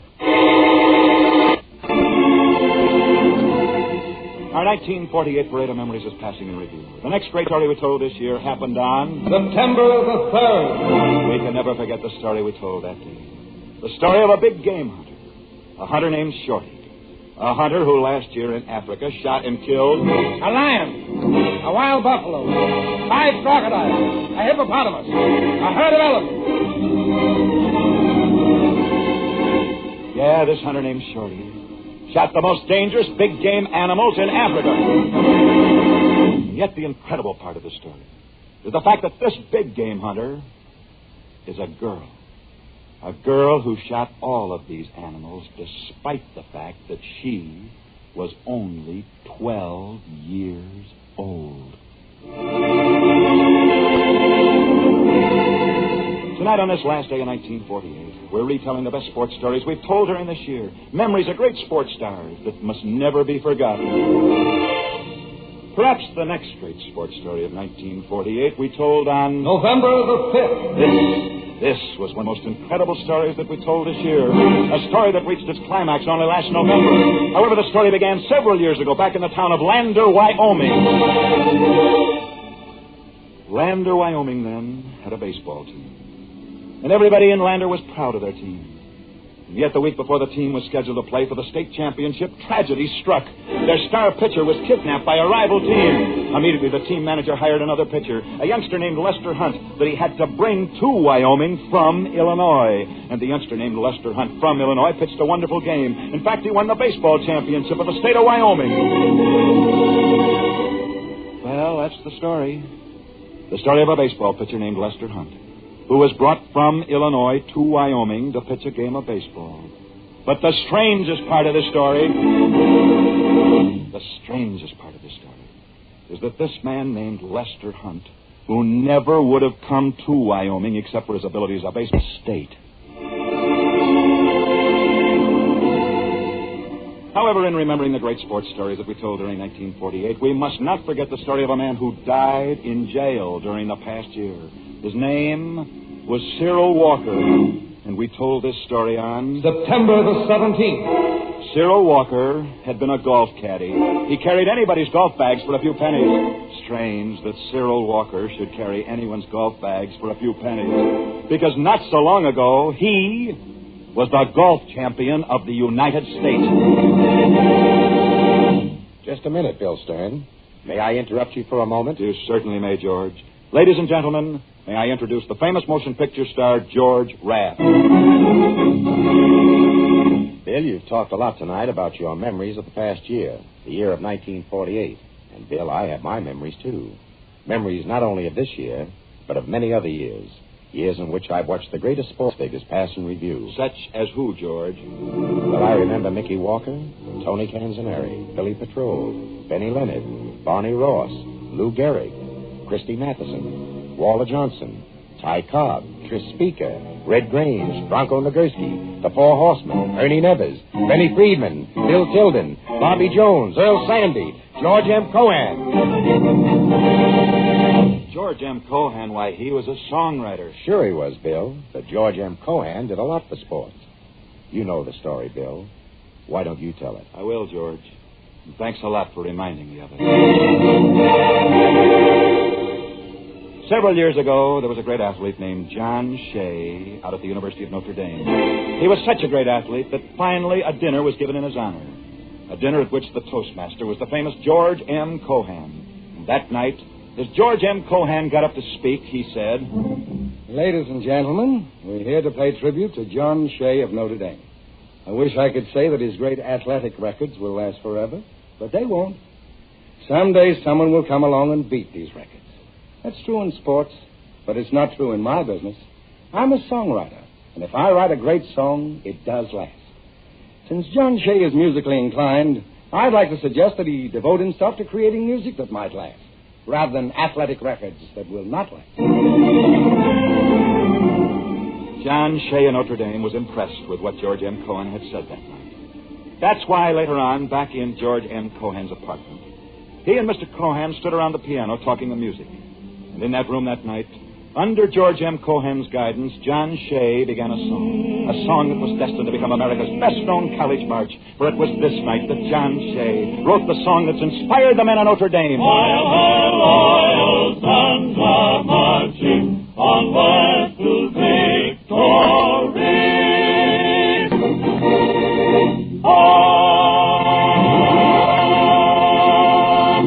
The next time you hear that great song at the University of Notre Dame, remember that it might never have been written, but for a night some years ago when a young composer, John Shea of Notre Dame, was introduced to the famous George M. Cohan, who showed him how to write a song. Showed him how by writing a song himself that same night. A song that's lasted just as long as Notre Dame's victory march. For it was on the same night in that same room that Notre Dame's song was written, that George M. Cohan wrote his immortal song. It's a grand old flag. On the grand old flag should old acquaintance be forgot and never brought to mind. Well, that's it, ladies and gentlemen. From Hollywood, California, on this, the last night of the old year, 1948, we brought you the best stories that we told during this past year. Stories that must not be forgotten. Stories from out of the past that have made up our profiles and portraits for posterity.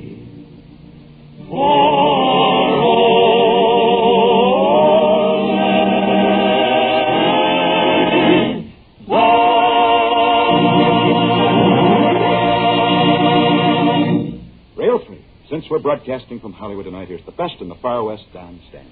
Men, a shaving cream has to be mighty good to make a proposition like this. There's $1 cash, says Colgate Brushless wins you in a flash. Try it and see for yourself. You'll discover this. Because it's light and fine textured, Colgate Brushless completely surrounds, softens, and supports each bristle better than greasy, heavy creams. There's no matting down, no clogging. Your razor doesn't skid or skip when you use Colgate Brushless. It cuts through clean and smooth. Yes, that light, fine-textured Colgate Brushless really fixes tough whiskers, makes shaving wonderfully fast, slick, and easy, and leaves your face feeling delightfully relaxed and comfortable. Tomorrow, buy a large or giant-sized tube or jar of Colgate Brushless shaving cream. Use it a week. If you are not convinced that Colgate Brushless makes shaving right for you, then I'll send you $1. Just mail the carton top back to me, Bill Stern, care of Colgate, Jersey City, Zone 2, New Jersey. Now, how's about it? There is $1 cash, says Colgate Brushless wins you in a flash. That, ladies and gentlemen, is the 3-0 mark for tonight. We've been broadcasting tonight from Hollywood, California. Next week we'll be back, same time, same stations, also from Hollywood, when our guest will be Eddie Cantor. See you then. And until then, I'll be seeing you on the screen in the News of the Day newsreels at your favorite Lowe's or Associated Theaters. Now, till next Friday night at the same time, when our guest will be Eddie Cantor, this is Bill Stern wishing you all a good night from Hollywood. Bill Stern, the Colgate Shaving Man, is on his way. Bill Stern, the Colgate Shaving Man, headline. Told you tales of sport heroes, the inside dope he really knows. So listen in next Friday night. COLGATE. Tomorrow night over NBC, hear Colgate's Hour of Fun. Hilarious Judy Canova, followed immediately by A Day in the Life of Dennis Day. George Raft, who appeared on this program tonight, may soon be seen starring in his latest picture, Outpost in Morocco. The Bill Stern Show tonight came from Hollywood, California. This is NBC, the national broadcasting company.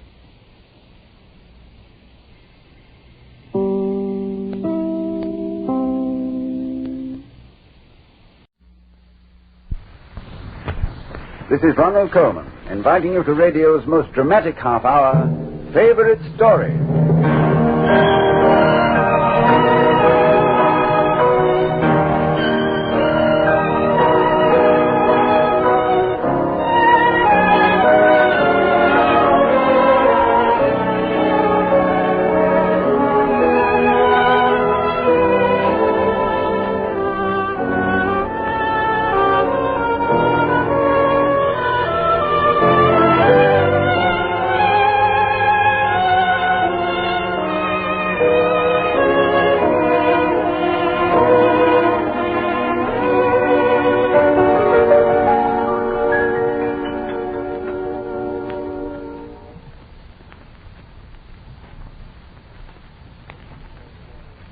Favorite Story invites you to hear a story discovery.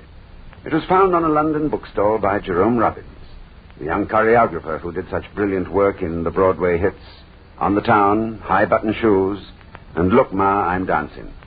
Robbins thought this yarn so unusual that he immediately sent us a copy and named it his favorite story. A half-dozen cables have sped back and forth across the Atlantic to obtain the rights to dramatize this strange tale.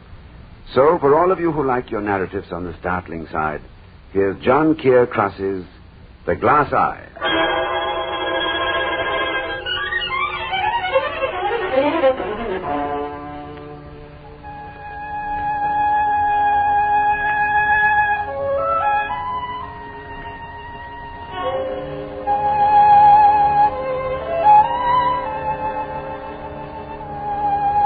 There are things that are funny so that you laugh at them. And there are things that are funny, but you don't laugh at them at all. You can take, for example, the case of Julia. Is it possible to laugh at people like Julia? I've never been able to. Yet Julia is funny. There's something funny in that gaunt shape, in those wide and earnest eyes, in the red, moist tip of that nose of hers that seems longer than any nose in the world. Julia is over 40, 42 to be exact. A friend of mine, a man who makes up verse for the magazines, wrote a poem about Julia. He called it To Julia, a song for a lost, mad girl. And it went like this. Oh, she thought she was in China and 1,000,000 miles away, all among the tall pagodas where the shining geishas play. And the mockingbirds were singing and the lanterns burning red, and the temple bells were ringing softly, softly in her head. Now, Julia isn't really mad, just strange. You'd be strange, too, if you led the life Julia leads. I want you to hear a story about Julia. Since most of what happened is so terribly personal, let's climb the stairs to Julia's dusky little flat and sit down next to her, as if we weren't even there, and try to listen to what goes on inside her head. It didn't happen. It never happened. I might have imagined it, you know. Yet this room is real enough. The yellow wallpaper stained with damp at the corners. The washstand. The gas ring a trifle rusty. The mantel shelf with the 8-day clock. And in front of it, on a square of velvet, the glass eye. His glass eye. As real as anything else in the room. No. I mustn't look at it. I mustn't keep it there as a terrible reminder. Why do I? Why? It's the only memory I have. The only memory. It started late one summer. It was warm in London. I was working for Mr. Mofrey, a solicitor. I remember turning on my stool and waiting until he had finished writing a sentence in a law piece. Mr. Murphy. Yes, Miss Benson? Would you mind, Mr. Murphy, if I left about 20 minutes early this afternoon? Oh? What's the special occasion, Miss Benson? I have to meet a train. My sister's boy is coming to spend a few days with me. They live in Lister. Oh, yes, that's the crippled lad, isn't it? Yes, Mr. Murphy. My sister likes to spend a bit of time visiting her husband's people in Wales. And so Bernard comes to London. I do my best to show the poor little chap a good time. That's very generous of you, Miss Benson. What sort of things do you do to amuse the lad? I take him to the cinema. I buy him a toy. He's a quiet child. He doesn't ask for much. Hunsecker down the hall mentioned that there was a good bill at the Old Palace Music Hall. I imagine the lad would like that. Acrobats and such. There's also a ventriloquist. One of those chaps who throws his voice. Oh, that's a fine suggestion, Mr. Murphy. I'll get tickets for tonight. Thank you very much, Mr. Murphy. I met Bernard at his train. He was a very pale child, 11 years old. We had supper at the ABC tea shop. A mutton chop apiece and a large baked potato between us. It tasted good. Bernard said very little, but it was good to eat with someone else, with a guest. We went to the theater and sat in red plush stalls. There was an acrobat act, a man and a woman in white tights and spangled panties. I'm afraid I found it rather dull.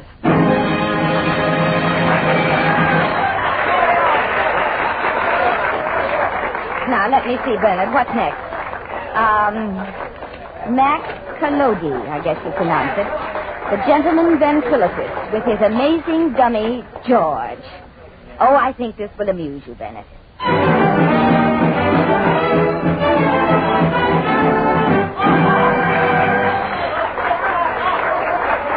The curtain rose, and I saw him. Good evening, ladies and gentlemen. I and my talented little dummy here will be pleased to entertain you. Watch out who you're calling a dummy, Max. You're not so smart yourself. How about a song, George? A nice, smart song. Don't mind if I do, Max, old man. Isn't he dull? Go ahead, George. Stop shoving me, Max. I'm going. There was I, a-waiting at the church, a-waiting at the church, a-waiting at the church. This here girl, she left. As he sat there on the stage with the spotlight on him, I knew there was no one more handsome in the whole world than Max Collodi. His dark hair gleamed, his shoulders were so broad. George, the dummy on his knee, was a grotesque doll about 3 feet high. I hardly listened to their act. I just stared and stared at the incredibly handsome young man.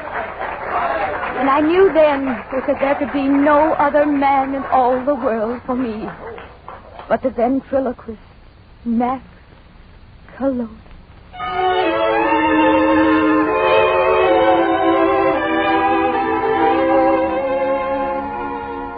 I took Bernard home as if I were in a dream. I gave him a cup of hot milk and put him to bed in a cot behind a curtain. Then I went to bed at the far side of the room. I lay for a long time staring at the ceiling, listening to the night sound. Footsteps through the window from the street. The slow footsteps of a policeman. The strolling footsteps of lovers. Lovers. Lovers. Oh, come on. Come on now. And all the time I kept thinking, Max Collodi. Mrs. Max Collodi. Madame Collodi.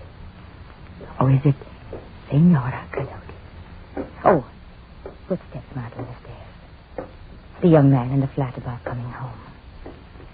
But suppose I was Senora Collodi.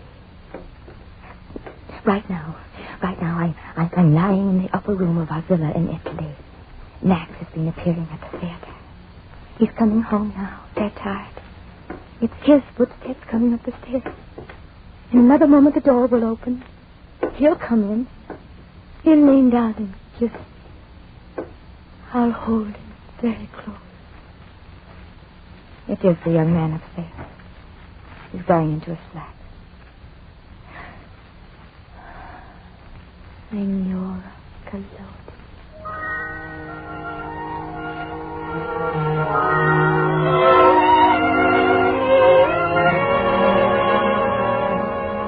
After Bernard went back to Lister, I went to the music hall again.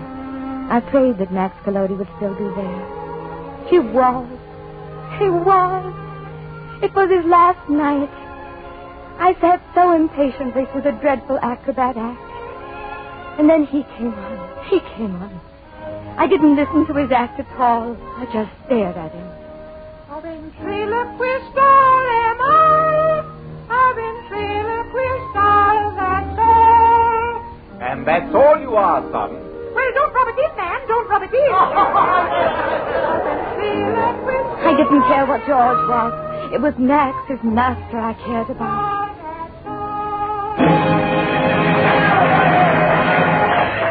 What a nice small bow he made.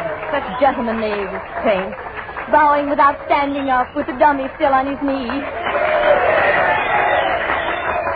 They were applauding him, my Max.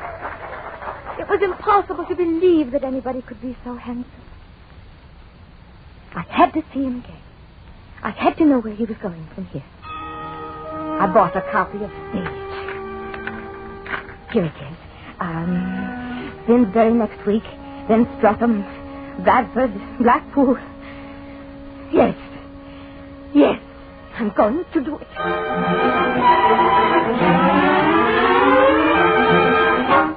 Mr. Murphy. Yes, Miss Benson? I wish to give my notice. Huh? I'm leaving your service. Leaving, Miss Benson? Whatever for? Aren't you happy here? I must be frank with you, Mr. Murphy. I'm not. I'm leaving to go with the man I'm in love with.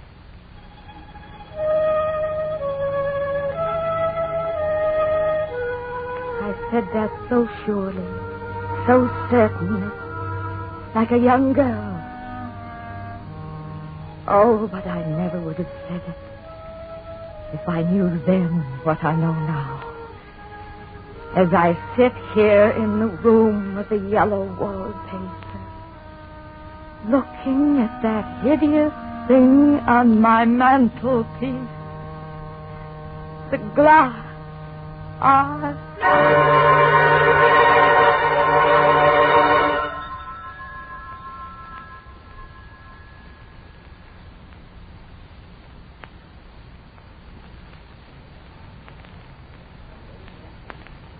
We're ready for Act 2 of this week's favorite story. Lureen Tuttle stars as Julia in John Keir Cross's remarkable tale called The Glass Eye. Julia sits in the half-light of her room, hardly daring to look at her mantelpiece. For there, on a square of black velvet, is the glass eye.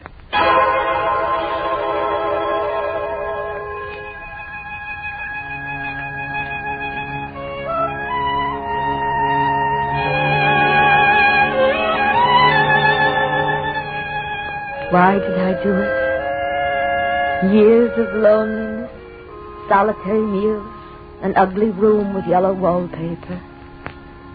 No one to love.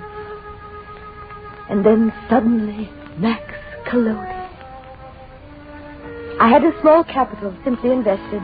I'd accumulated it through many years of saving. I drew it all out. I would live on this and follow Max Collodi around the country. Just looking at him, sitting there so handsome in the spotlight on the stage. Just looking at him was enough. I went to every performance he gave for weeks, paying my 3 shillings 6, sitting in the darkness, looking at the light. But then I felt I had to meet him. Maybe, if I were bold enough, I would even go up to him and say, Mr. Collodi, I enjoy your performance very much. And perhaps even shake his hand quickly for just a moment. At Streatham, I got up enough courage and waited at the stage entrance in the shadows. Good night, Wrong performance tonight. Walk those boobs out front on a window chuckle. Two little things here. I watched them all go out. The acrobat, the fat lady who rode the bicycle in the closing act, the juggler with the funny ears. But No. No, Max Collodi. I waited a long time. I started to turn out all the lights. The old man at the stage door started to lock up the theater. I walked up to him slowly. Who's that? I beg your pardon, sir. I'm sorry to bother you. Yes. What do you want? I know you'll think this is very odd. But can you tell me if Max Collodi has come out yet? You're waiting for Max Collodi? Yes. Well, that's a good one. She's waiting for Max Collodi.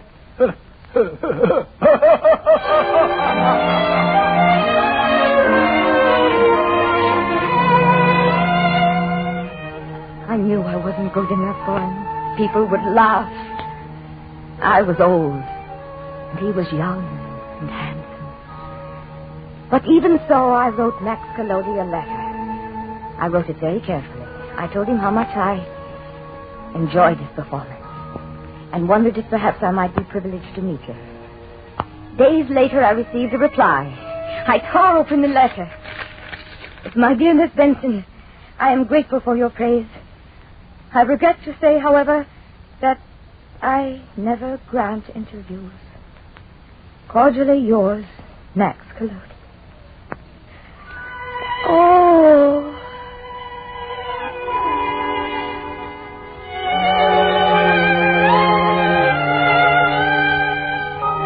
But I kept going to his performances, and I kept on writing to him. It surprised me very much that he went on replying. And as time passed, he seemed to grow warmer in his letters, even friendly. Once in Bradford, he asked me to send him a photograph. I found a blurred snapshot of myself. In it, I appeared on a lawn against the background of fuchsia and veronica bushes, very shy, with my head to one side. It was a very old snapshot, a daylight exposure print on matte paper. People had said in those days that it was a dead spit image of me. The bobbed hair caught up in a bandeau of Japanese silk. The frock with no waist that ended above the knee. The earrings of emerald-cut glass.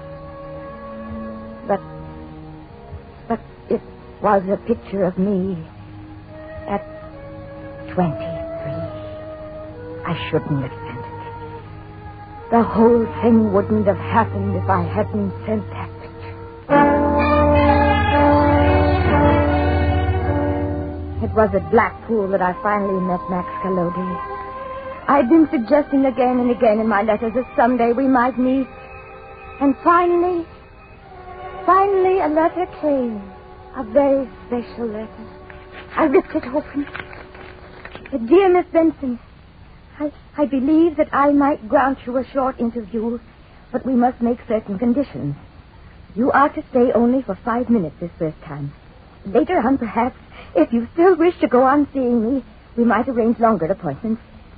I wish to state at this time that I have an aversion in real life to strong light, being so much in my professional life under the glare of the lamps and the footlights.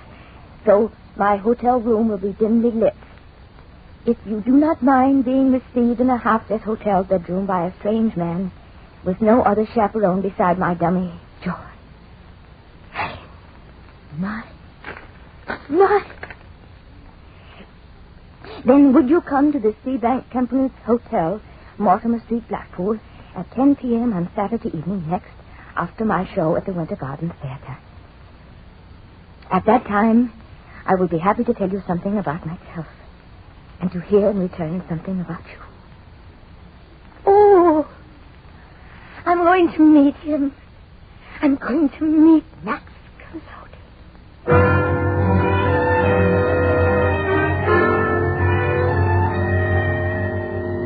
All day that Saturday I spent in front of the mirror at the boarding house where I was staying.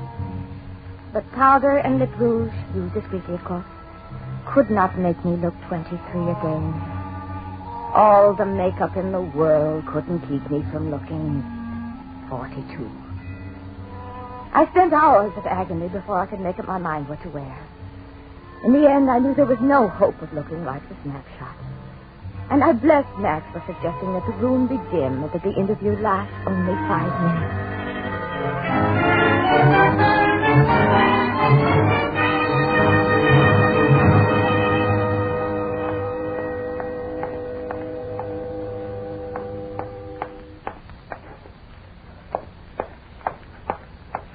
At 10 minutes to 10, I was walking up and down in the dark place near his hotel, waiting.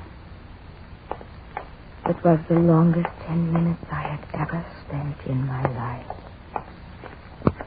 I glanced at my watch. 2 minutes to 10.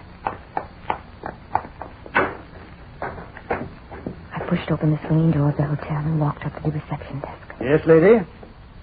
Could you tell me the number of Mr. Max Collodi's room, please? They're number 7 on the first floor. Stairway to your left. As I walked across the lobby, I felt his eyes on my back. I mounted the stairs, taking care not to trip over the worn carpet. I dabbed at the tip of my nose with a small scented handkerchief. After roses from Boots at 4 6 the bottle. Number 5. Number 6. Number 7. Oh, God. Help me. Help me. Won't you come in? He was sitting behind a large mahogany table. Even in the dim light, I could not mistake him. He was so handsome. He didn't get up. He just inclined his head in the brusque, slightly stiff way I knew so well. It was the bow with which he acknowledged applause in the theater. Dear lady, pray sit down. Thank you. I sat down. I didn't know what to say. What was there to say? To gain time, I quickly glanced around the room.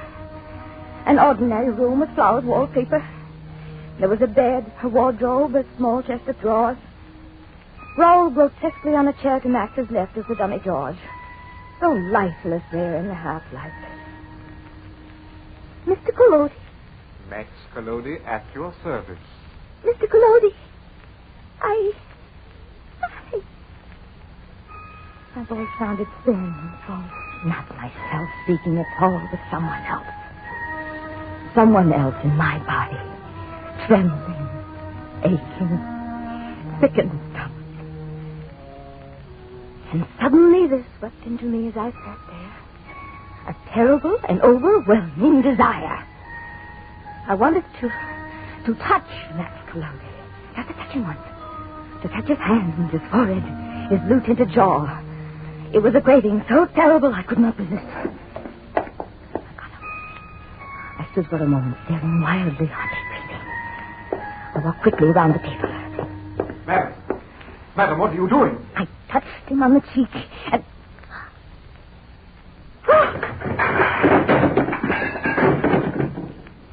He toppled sideways and fell from his chair. You crazy woman! What have you done?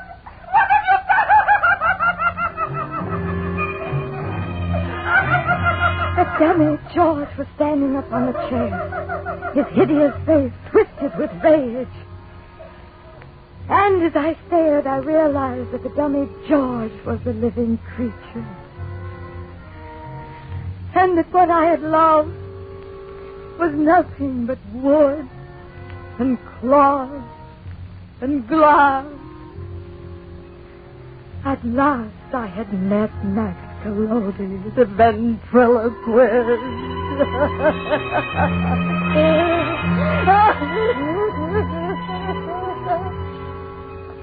I stared at the dummy on the floor, the beautiful staring face I had loved so much. One eye was gone and sawdust poured from his head, but it still smiled. And all the time that misshapen dwarf was weeping. That unlovable thing, the real Max Collodi, who had worked the movements of that handsome mouth with strings and wires. How could he have hoped to get away with it?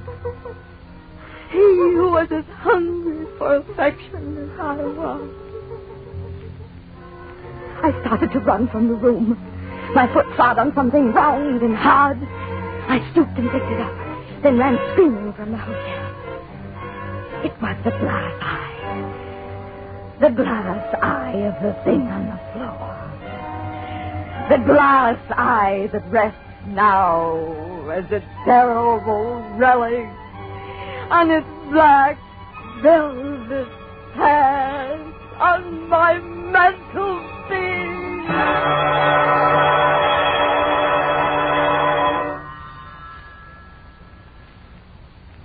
Now that is the story. Tell me honestly, did you ever think that the real ventriloquist would turn out to be just a dwarf? And that the big handsome man was really only the dummy? Well, it had me surprised. That's what we call a switch ending, and it's the kind that would have made O. Henry proud indeed. Lurene Tuttle is to be warmly congratulated for her fine acting as Julia, and Byron Kane deserves a bow for his portrayal of Max Collodi, both sizes. Claude Sweeten, as always, composed and conducted the music. Jerome Lawrence and Robert E. Lee wrote and directed this pre-radio adaptation of John Keir Cross's The Glass Eye. Our thanks also to choreographer Jerome Robbins, who chose The Glass Eye as this week's favorite story. Say, it's time for... All Sweet. All Sweet is the margarine with the delicate natural flavor. All Sweet. The margarine with the delicate natural flavor. With All Sweet Margarine invites you to meet the meat.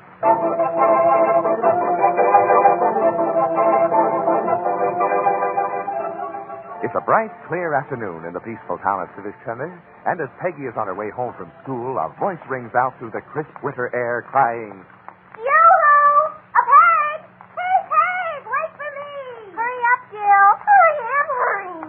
Gosh, Peg, you think you'd wait for a person. I told you I want to walk home with you this afternoon. Oh, jeepers, Jill, I'm sorry. I guess I forgot and just sort of wandered off by myself. You're sure acting awful funny lately, Peg. Funny?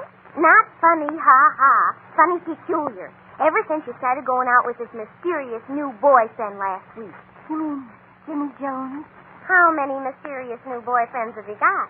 Holy cow, Peg. Do you realize that you've known this guy for over a week and you haven't dished out the dirt about him yet? Jill, I think it's a sign of immaturity for girls to talk about boys. Are you kidding? My gosh. This Jones guy must be an awful creep if you don't want to talk about him. He is not a creep. Jimmy is tall, dark, handsome, intelligent, a beautiful dancer, and very, very sophisticated. Ah, go on. It's true. The trouble with you, Jill, is that you don't know any older men. Older men, Peg? Is Jimmy old? Well, he must be all of 20, maybe even 21. Gosh. He's very mature and distinguished. His hair is beginning to turn gray at the temples. Turn gray? And he's only 21?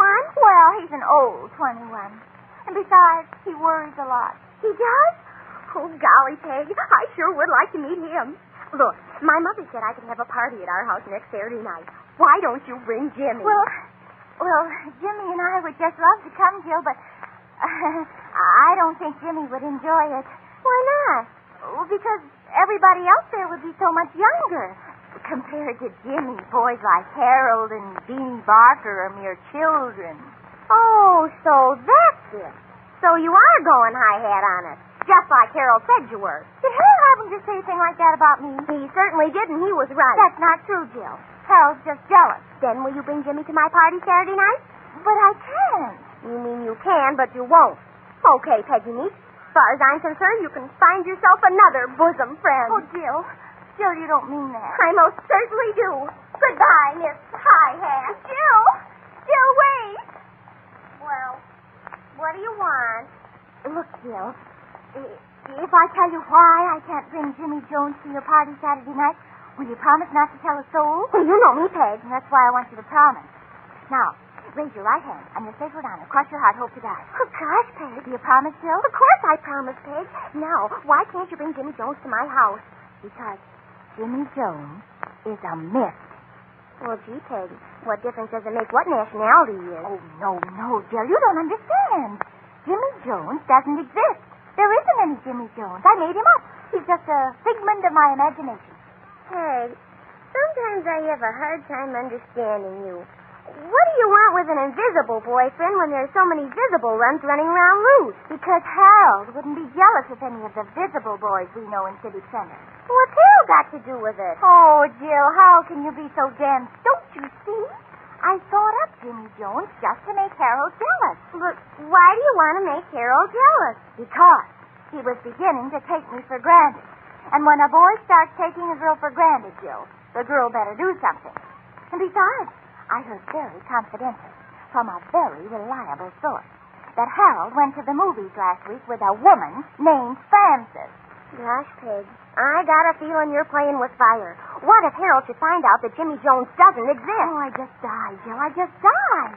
But he won't find out unless somebody tells him. You mean somebody meaning me? Yes. Oh, you don't have to worry about that, Peg. I'll be as silent as the grave. Just see that you are. But speaking of such unpleasant things as graves, Peg, I hope that your invisible man doesn't turn out to be a Frankenstein.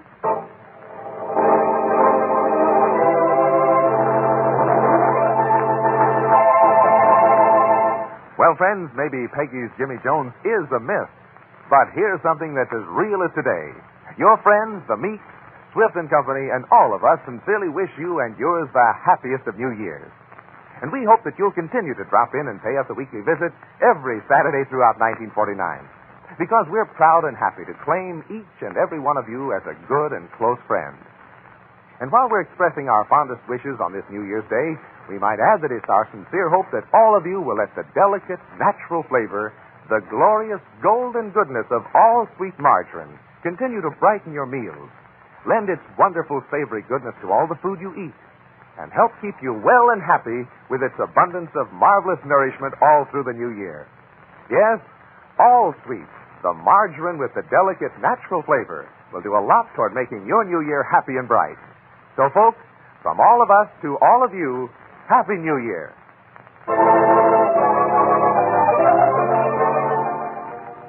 Well, come in, Harold. Come in. Oh, thank you, Mr. Meeks. Peggy home? Well, she's out in the kitchen with her mother. You wait right here. I'll call her. Thank you, sir. Oh, Peggy. Yes, Daddy? Hey, that was Harold at the door. He's in the front room. Yes? Mm-hmm. Yes, you go in and see him, dear. Now, I'll finish trying with this. Well, thank you, Daddy.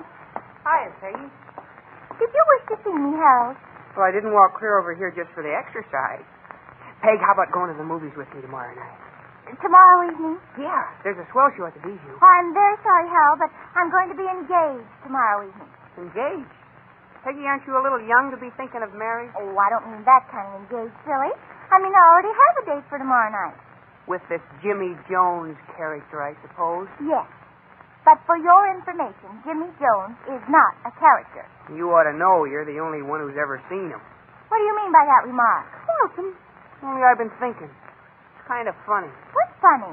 How you can go out with a guy as much as you say you've been going out with this Jimmy Jones, yet no one has ever seen you with him. Harold Harbinger, have you been talking to Jill Donovan?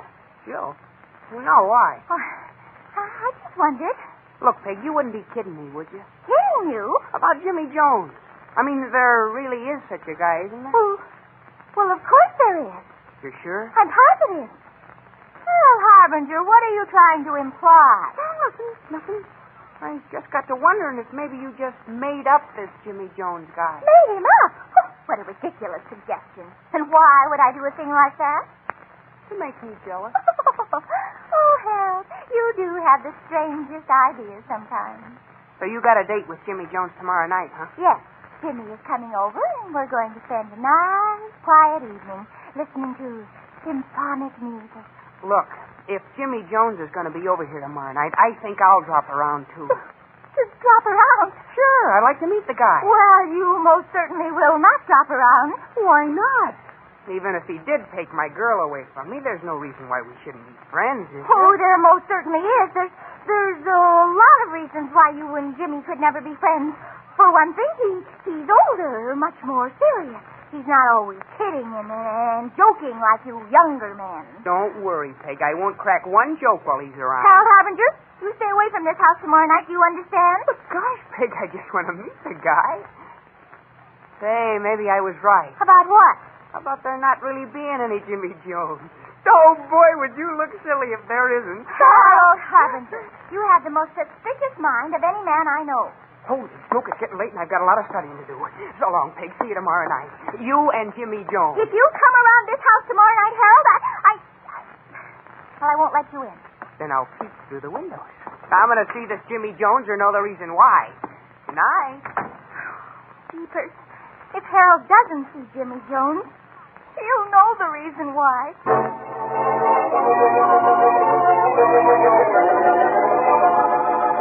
Peggy, dear, you've done some very ridiculous things, but creating a mythical boyfriend takes the prize. Mother, dear, I don't mind your criticizing me, but would you mind making it constructive criticism?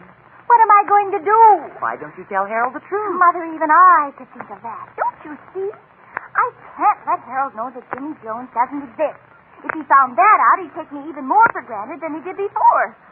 Oh, you know how men are. You're married to one, aren't you? I'm married to your father, dear. Beyond that, Agatha, dear. I'm home. Where's Daddy now? Oh, hello, Agatha.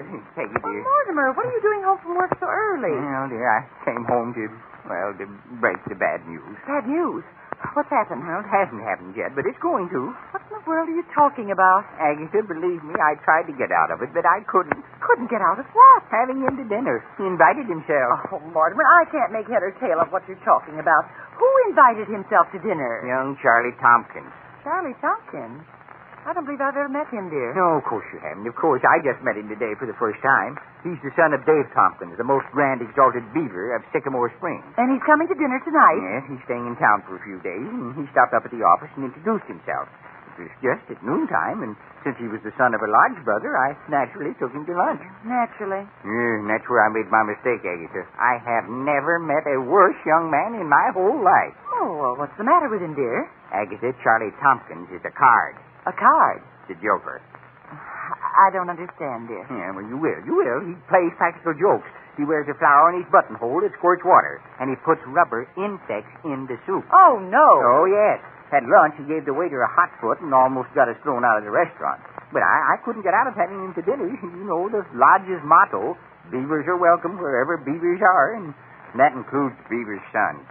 Well, now, Mortimer, don't worry about it. We can put up with the young man for a few hours if he's the son of a most grand exalted beaver. I'm sure he's not as bad as you painted him. No, he's worse. Well, I'll go start dinner. Daddy, Hmm? how old is this Charlie Tompkins? Oh, I don't know, dear. He's about 20 or 21. Really? Oh, jeepers, Daddy, that's just right. Oh, what do you mean, dear? Look, I can't explain now, but would you mind if I asked Charlie Tompkins to do me a favor this evening? What sort of a favor? Pretend that he's Jimmy Jones. Jimmy Jones? Who's Jimmy Jones? My invisible boyfriend. Oh, well, that makes you... You're what? Oh, I know it must be very confusing to your father, but I'll explain later. Oh, that's all right, dear. That's all right. You have my permission to do anything you want to if you can make Charlie Tompkins invisible.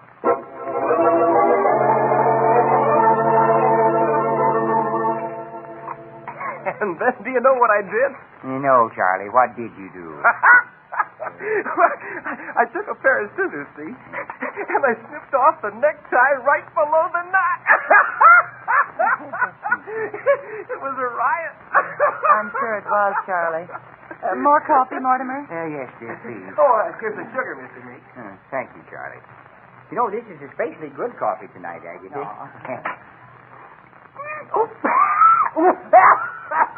Help! You, I've been poisoned. Oh, boy, that was a good one. Daddy, what's the matter? Mortimer, dear. Let me get out to the kitchen for some water. Don't worry, Mr. Meeks. I just put some salt in the sugar bowl. Mortimer, are you all right? Yes, dear, yes. I'm all right. I'm all right now, I think.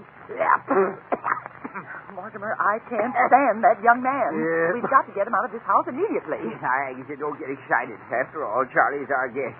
We can't insult him. Oh, can't we? Well, just watch me. Oh, now, Agatha, please remember, Charlie is the son of a most grand exalted beaver. And besides, he came just for dinner. Now, I'm sure he'll be leaving in a little. Yes, I'd be sure, too, Mortimer. Except for one thing. What's that, dear? If that young man only came for dinner, I'd like to know why he brought a suitcase. Now, let me get this straight, kid. You've been shooting a line about having a boyfriend named Jimmy Jones. That's right, Charlie. But the guy you're trying to make jealous, he ain't convinced. Yes. And nothing I could say would keep Harold from coming over here tonight to meet Jimmy Jones.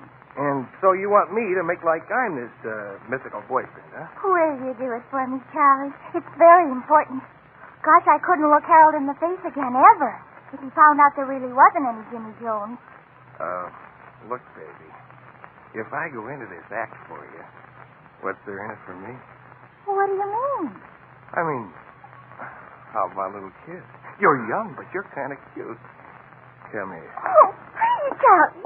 Oh, let go of me. Oh, come on, kid. A little kiss never hurt anybody, and besides, Oh, that must be Harold now. Oh, Charlie, will you pretend you're Jimmy Jones? Okay, Peggy. I'll sing along with you. What the heck? Anything for a laugh. Oh, thanks, Charlie, thanks. I'll answer the door.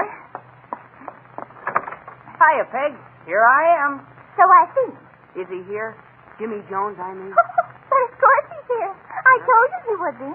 If you insist upon inflicting yourself on Jimmy and me, Harold, come on in. Jimmy! What do you want, baby? Jimmy, I want you to meet a young friend of mine, Harold Harbinger. Harold, this is Jimmy Jones. Hello, Jimmy. Hiya, Harbinger. Shake hands. Put it here. You're What's the matter, Harbinger? Do I shock you? What do you have in your hand? Nothing but this little shock gadget, good for a lot of laughs. Hey, what's that on your necktie? Where? Right there. Oh, my nose.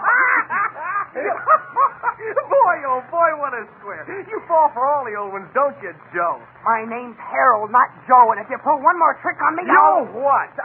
Joe? Harold! Jimmy! You stay out of this, baby. Now, what were you saying you were going to do to me if I pull another trick on you? Step outside and I'll show you. Why step outside? If you want to try something, try it right here. Okay, you're asking for it. And you're the guy who's going to get it. Harold!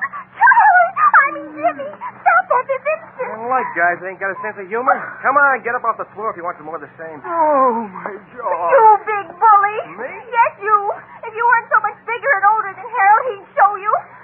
Harold!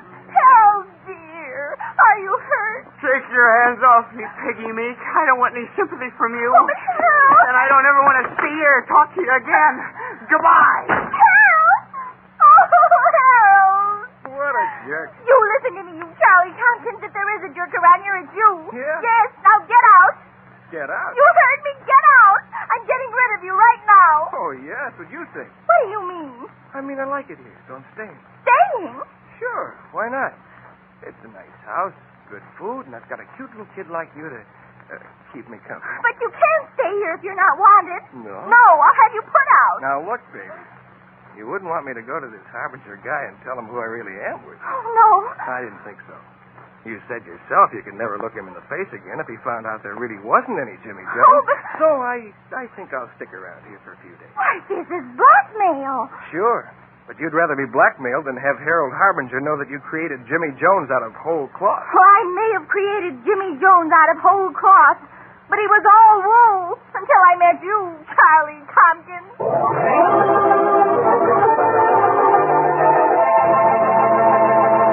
You know, winter's not so bad, really, especially if you sort of go along with it.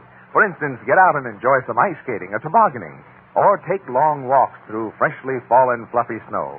Just be sure you're warmly dressed and well fortified with heat and energy-giving food. And that's where All Sweet margarine can be a real winter pal. You see, All Sweet is chock full of good nourishment. Now, take sandwiches, for example. Did you know that All Sweet actually doubles the food energy of bread? To say nothing about adding important amounts of vitamin A. Then, vegetables. Use delicate, natural-flavored All. Just try carrots and green beans with All Sweet savory goodness melting over them. And old-fashioned stewed tomatoes, served piping hot and flecked with little golden polka dots of melted All Sweet. Yes, ma'am, that's the super delicious way to get real nourishment. So remember, on cold winter days, All Sweet, the margarine with the delicate natural flavor, adds a lot of food energy, a lot of mighty good eating to all your meals.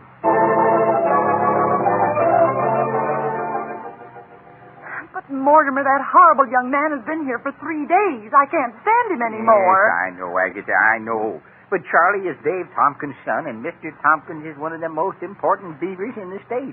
Now, I cannot risk insulting Charlie. Well, I don't see why not, Daddy. Peggy, if I got Mr. Tompkins mad at me, he could have me run out of the beavers. Well, Mortimer, all I have to say is that it's soon going to be a question of whether Mr. Tompkins runs you out of the beavers or that son of his runs all of us out of our home. As long as he's here, Harold won't speak to me. Now, that is your own fault, Peggy. You're the one who told Harold that Charlie was Jimmy Jones. I know it, Daddy, and I've tried to think of a way to get rid of Charlie, but I can't.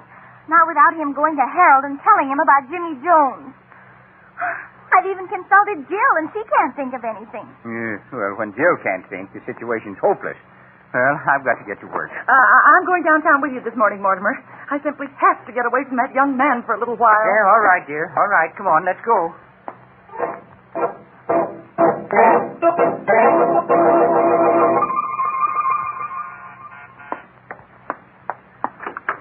Morning, Peg. Hi, Jill. Come on in. Peg, I think I've got it. Got what? An idea how you can get rid of Charlie. Really? What is it, Jill? Well, when you told me what a practical joker this Charlie trip is, I got to thinking. About what? Well, something I read somewhere about how practical jokers can dish it out, but they can't take it. Well? Oh, don't you see, Peg? Maybe if we made Charlie's life miserable by playing practical jokes on him like he plays on everybody else, he wouldn't be so happy in your house. Maybe he'd leave. Gosh, Jill, maybe you've got something there.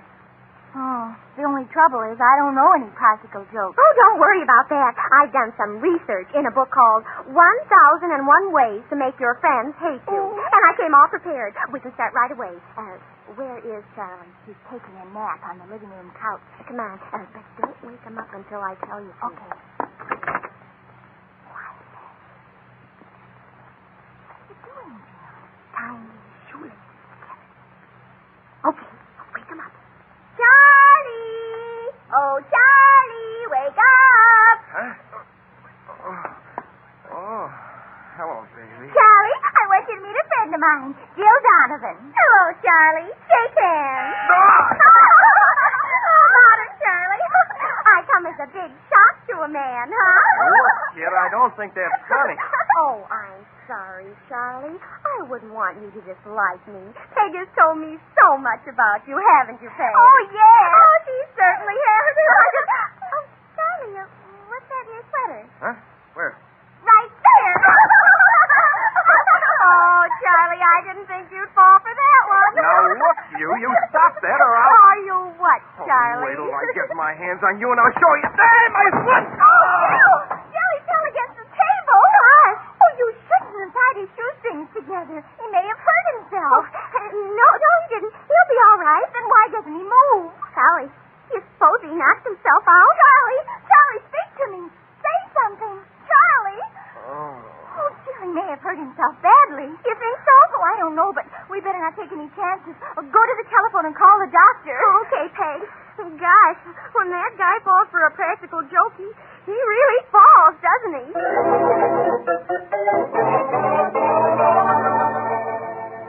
Oh, I got home as quickly as I could, Peggy. How is Charlie? Oh, gee, Daddy, I don't know.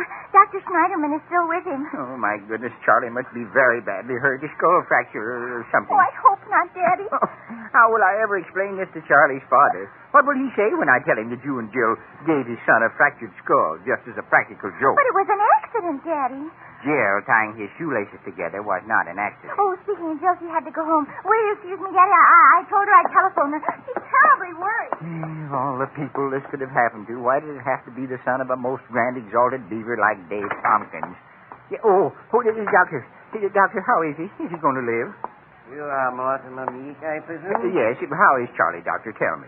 The boy is going to be all right. Oh, really? Oh, well, that's fine. That's wonderful. He'll receive nothing more than a little bump on the head. Just a little bump. Oh, well, I'm glad to hear it. I was pretty worried for a moment. If so, I see no reason why you should stop. Well, huh? Well, what do you mean, Doctor? You are a beaver, are you not? Oh, yes, but how did you know? Because I, too, am a beaver. What? Yeah. In the old days in Vienna, I was a member of Vienna Lodge 34 of the International Order of Beavers. Is that so? And I think you should know, Beaver Meek, that I am not proud to call you brother. You're not? No, I am not. What? You know the beaver's motto. Beavers are welcome wherever beavers are. Hospitality is the watchword of the beavers. Oh, I know. And why did you permit your daughter and that friend of hers to subject the Tompkins boy to such torture? Torture? I consider practical jokes the worst form of torture that can be inflicted on mankind. And when most grand exalted Beaver Tompkins arrives from Sycamore Springs to be at the bedside of his son, I shall request him to suspend you from the organization. To suspend me? Oh, just temporarily, of course. How temporarily, Doctor? Just until you are expelled.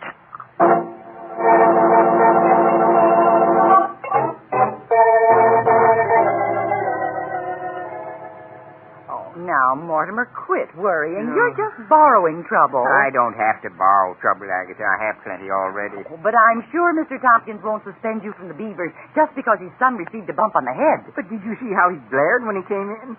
And why are he and Dr. Schneiderman staying in there with Charlie so long if they aren't talking about suspending me? The Beavers mean a great deal to you, don't they, Mortimer? Oh, you know they do, dear. Why, my father was a Beaver, my grandfather was a Beaver, and his father before him was a Beaver, too.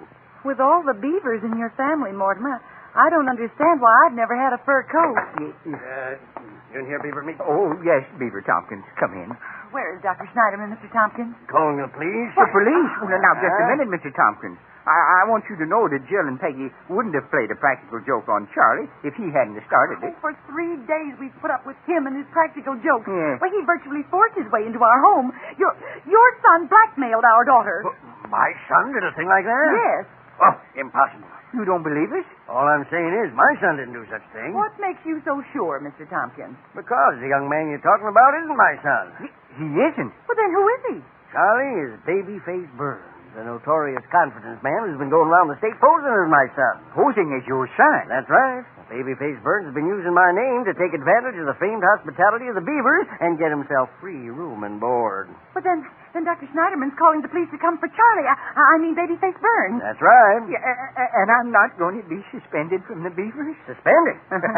Beaver Meek, for your gallant service above and beyond the call of duty in helping capture Babyface Burns, I, in my capacity as the most grand exalted Beaver, am going to recommend you for the Order of the Ring Flattail. Oh, no. The Order of the Ring Flattail? Yes, sir. Oh, Beaver Tompkins, this is overwhelming. Nonsense. Not a bit more than you deserve. You know, from the moment Dr. Schneiderman called me and said my son had been injured in your home, I knew there must be something wrong. You did? Mm-hmm. Right away I said to myself, Tompkins, that can't be your son. But how in the world could you know? It's quite simple, Mrs. Meek. All of my children are girls.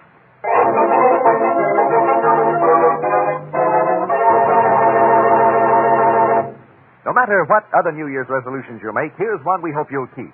To let all sweets' delicate, natural flavor enhance the enjoyment of all your meals. And we hope that you'll often take advantage of the fact that it's easy to color all sweets so that your fine family can enjoy their favorite margarine at its most beautiful golden best. Or, of course, if you live in one of the many states whose laws permit the sale of colored margarine, you can buy yellow all sweet in solid or quartered pounds. And no matter which all sweet you buy, it will always taste delicious because it's made only from the finest farm-fresh ingredients. So, for real, all-around quality in a table spread and cooking aid, get all sweet. The margarine with the delicate, natural flavor.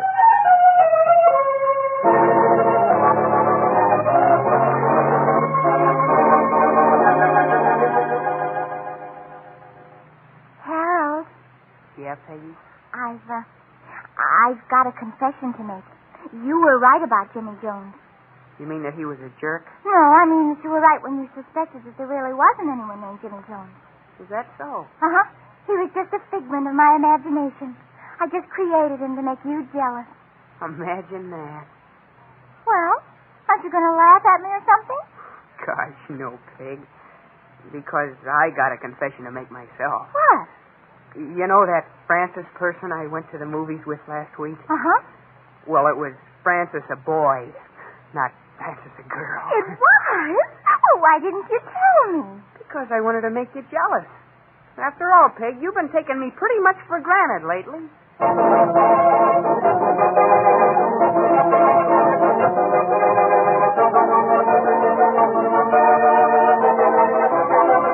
Meet the Meeks, starring Forrest Lewis and Beryl Vaughn, is a Les Weinrod production written by Sherman Marks and Ken Pettis. Be sure to join us over these same stations next Saturday when All Sweet, the margarine with the delicate natural flavor, again invites you to Meet the Meeks. This is John Weigel speaking.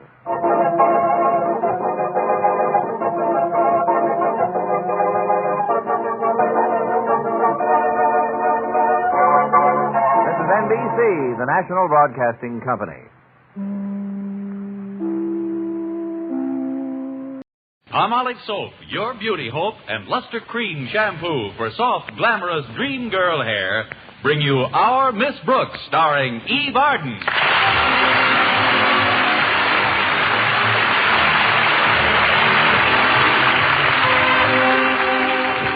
Like many of her colleagues in the teaching profession, our Miss Brooks, Madison High School's English teacher, watched the year 1948 come to an end with mixed emotions. As she puts it, although the year didn't start off brilliantly or develop too sensationally, it certainly wound up in a blaze of nothing. Of course, I did enjoy my 2 weeks vacation. In fact, I spent most of the money I was going to borrow in the next 3 months. The afternoon of New Year's Eve, Friday, December 31st, for those that still can't remember, I was chatting with my landlady, Mrs. Davis. Well, Connie, I guess you've got big plans for this evening. Frankly, I haven't got any plans at all, Mrs. Davis. Of course, I do have a date with the bashful biologist. Mr. Boynton, what are you going to do, Connie? Probably the same thing we did last year. Pool our money and go to Hip Sings for dinner. Fine way to spend New Year's Eve. 2 Americans go to a Chinese restaurant, Dutch.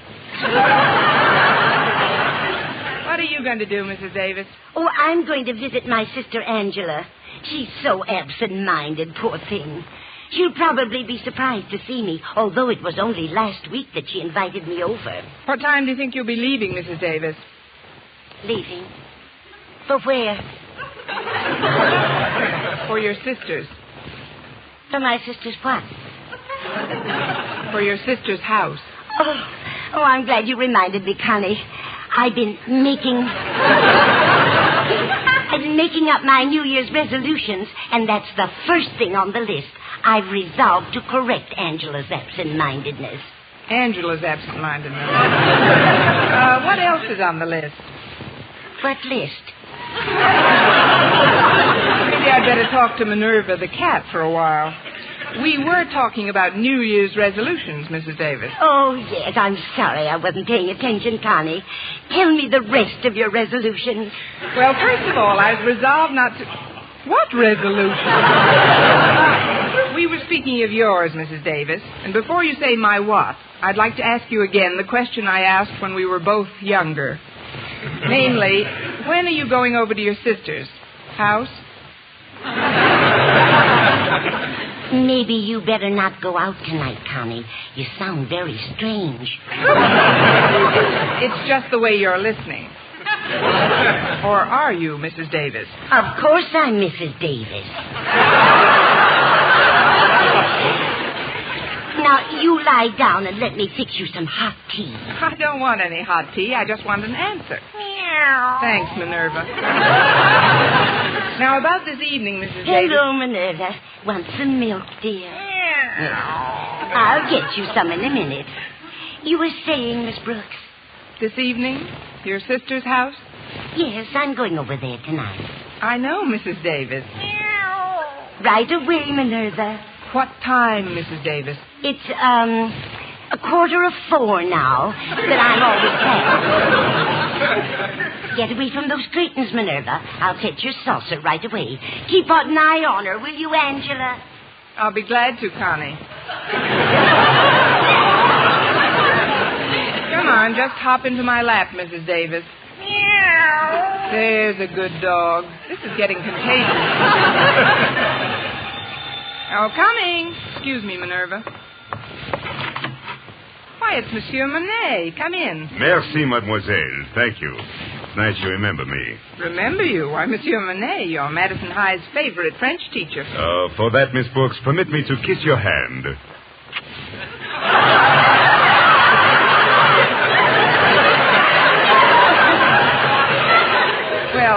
let's not give the other hand the complex. Certainly not.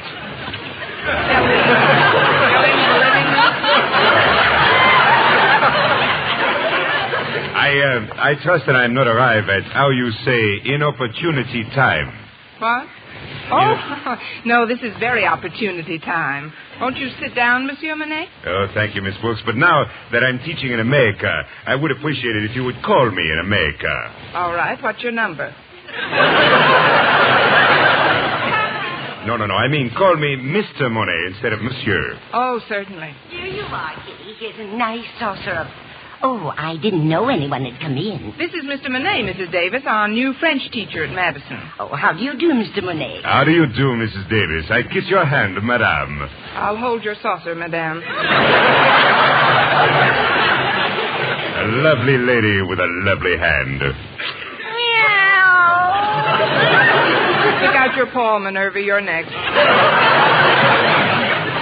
If Mr. Monet came over to see you, Connie, I'm sure he doesn't want to talk to Minerva. I'll just take her into the kitchen. Come along, dear. There's a good kitty. Come drink your milk out here. So nice to have met you, Mr. Monet. Likewise, I'm sure. She's very nice, your Mrs. Davis. But why she run away so fast? In the words of some of my pupils, why she took some powder and put it on the lamb. Took some powder? Oh, you mean she took a powder or took it on the lamb? Mais oui. She flew out of here like a bat out of... Mr. Monet.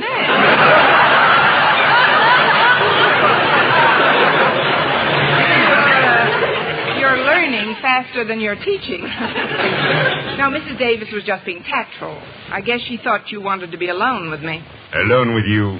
But why, Miss Brooks? I'm a married man. Oh, I know, but Mrs. Davis doesn't know about your wife, Mr. Monet. Oh, Miss Brooks, I don't know what plans you have made for New Year's Eve, but my wife, Elaine, and I would be very flattery if you would join us.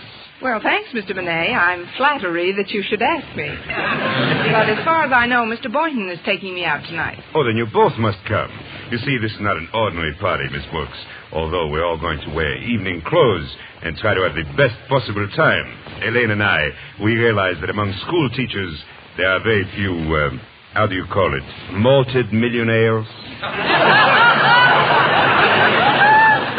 Some of us are too thick to drink with a straw. What you're trying to tell me is that the evening won't cost much money, is that right? Oh, it will cost you no money, Miss Brooks, but there is an admission charge. Kind of blood? No, just some old clothes. You see, I am in charge of a committee to send clothing to the poor people in France. Any sort of clothes would do, Miss Brooks. Anything that is made of cloth. Why, that sounds like a wonderful idea, Mr. Monet. I'll be delighted to come. And Mr. Boynton, do you speak for him as well? Mr. Boynton has been spoken for many times. The trouble is he doesn't answer. Oh, you mean about tonight? Yes, Mr. Monet. I feel sure I can speak for Mr. Boynton. Oh, fine. I'll be leaving then. I'll walk you to the door, Mr. Monet. Oh, my address is 9066 Shoreham Drive. Try to get there before 10. And I'm sure that as my students say, we will have a ball. I'm sure that we will. Yes, until tonight then, Miss Brooks. Stay in the groove. Oh, Natch, Mr. Monet, Natch. And Mr. Monet? Yes? Don't take any wooden francs.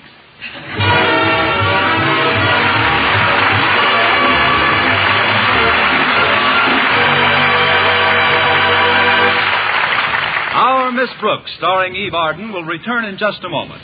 But first, here is Vern Smith. Ladies, regardless of age, skin type, or previous beauty care, doctors prove you, too, may win a lovelier complexion with Palmolive soap.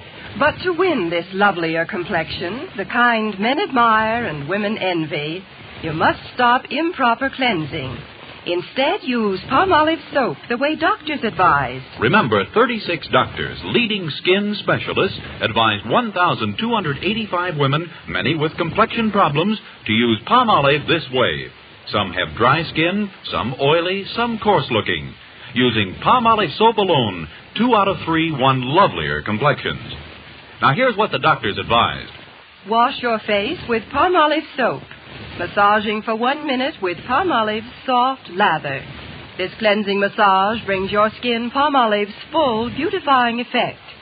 Rinse. Do this 3 times a day for 14 days. It's that simple. But doctors have proved this way, using nothing but Palmolive, really works. So forget other beauty care. Use Palmolive soap alone for a lovelier complexion. For loveliness all over, use big, thrifty bath-size Palmolive in your tub or shower.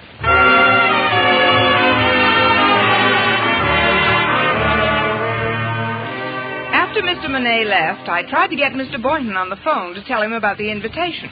But ours is a party line, a 4-party line to be exact, and every time I picked up the receiver, it was in use.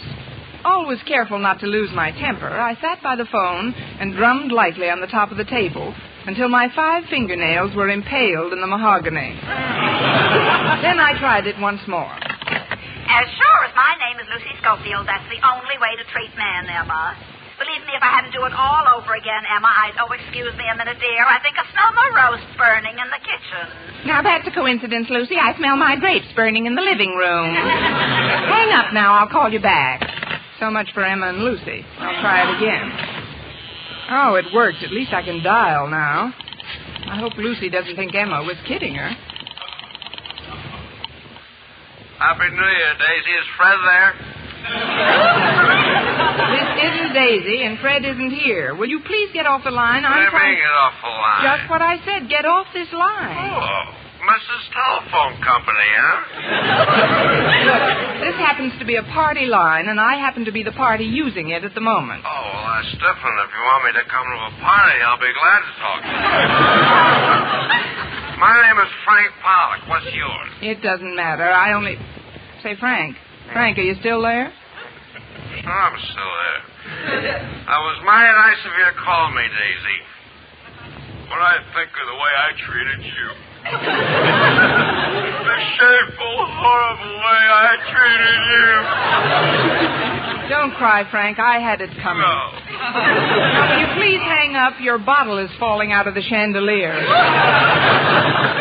Well, thanks, Daisy. You're a great girl. And tell Fred to give me a buzz when he gets in. Bye now. He's getting an early start. When a body meets a body, he's had too much ride. Mm-hmm. Hello? Hello, Mr. Boynton. This is Miss Brooks. I assume we still have a date for tonight. Tonight? Oh, this is Friday, isn't it? Yes, December 31st. 31st, eh? Yes, you know, the day we celebrate the appearance of the first enchilada north of Laredo, Texas. I know it's New Year's Eve, Miss Brooks. What are we going to do to kill a few hours together? We'll think of something, you mad, impetuous boy. As a matter of fact, that's why I called. Mr. Monet and his wife are having a little impromptu party at their house, and they've invited us.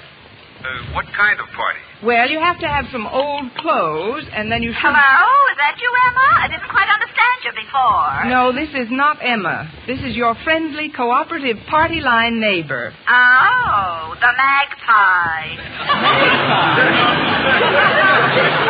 Who are you talking to? I'm talking to Nonstop Nellie, the human dial tone.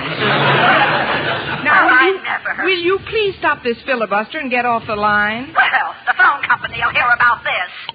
Are you there, Miss Brooks? Yes, Mr. Boynton. As I started to tell you, although it's a formal party, we're supposed to have some piece of apparel that we can... Happy New Year. Oh, yes. Who's that? Well, it's about time you got home, Fred. That is not Fred. Oh, it isn't, huh? No, it isn't. As Fred's oldest and closest friend, I demand to know who it is. Now, see here, old man. I'm not your old man. I don't even know where your old man is. I don't even know where my old man is. New Year's Eve, and I don't even know where my old man is.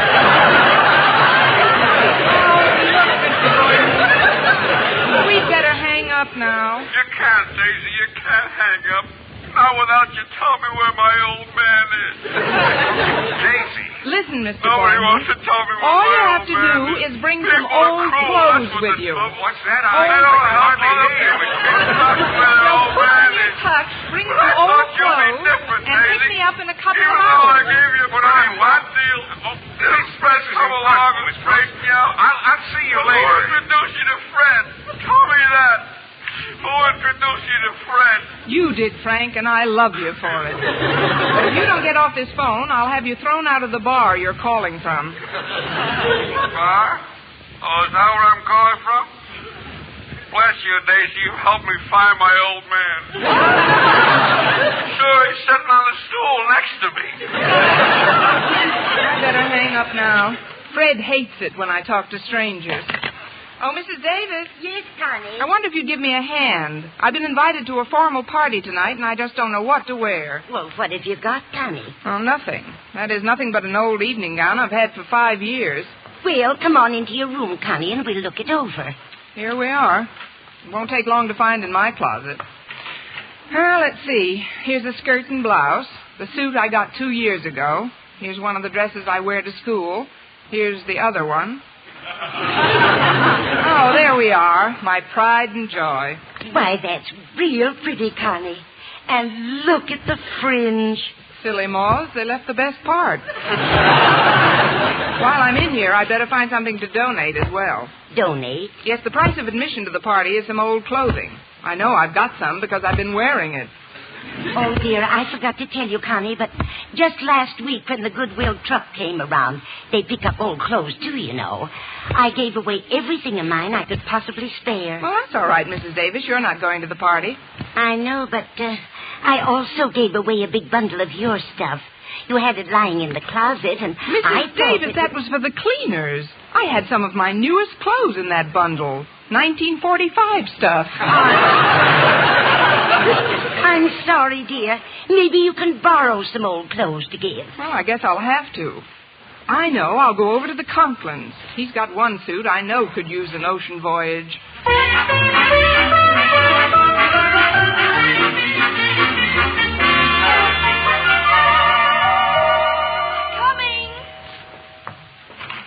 It's Miss Brooks. Come on in. Thanks, Harriet. Are your folks at home? Mother's out shopping, but Daddy's upstairs taking a nap. Come on into the living room, won't you? Walter Denton and I were just playing Pass It. Look who's here, Walter. Well, if it isn't my favorite English teacher. Sit down, Miss Brooks. Harriet and I were just playing Pass It. So she told me. What's Pass It? Oh, it's a game we read about. Lots of high school kids play it.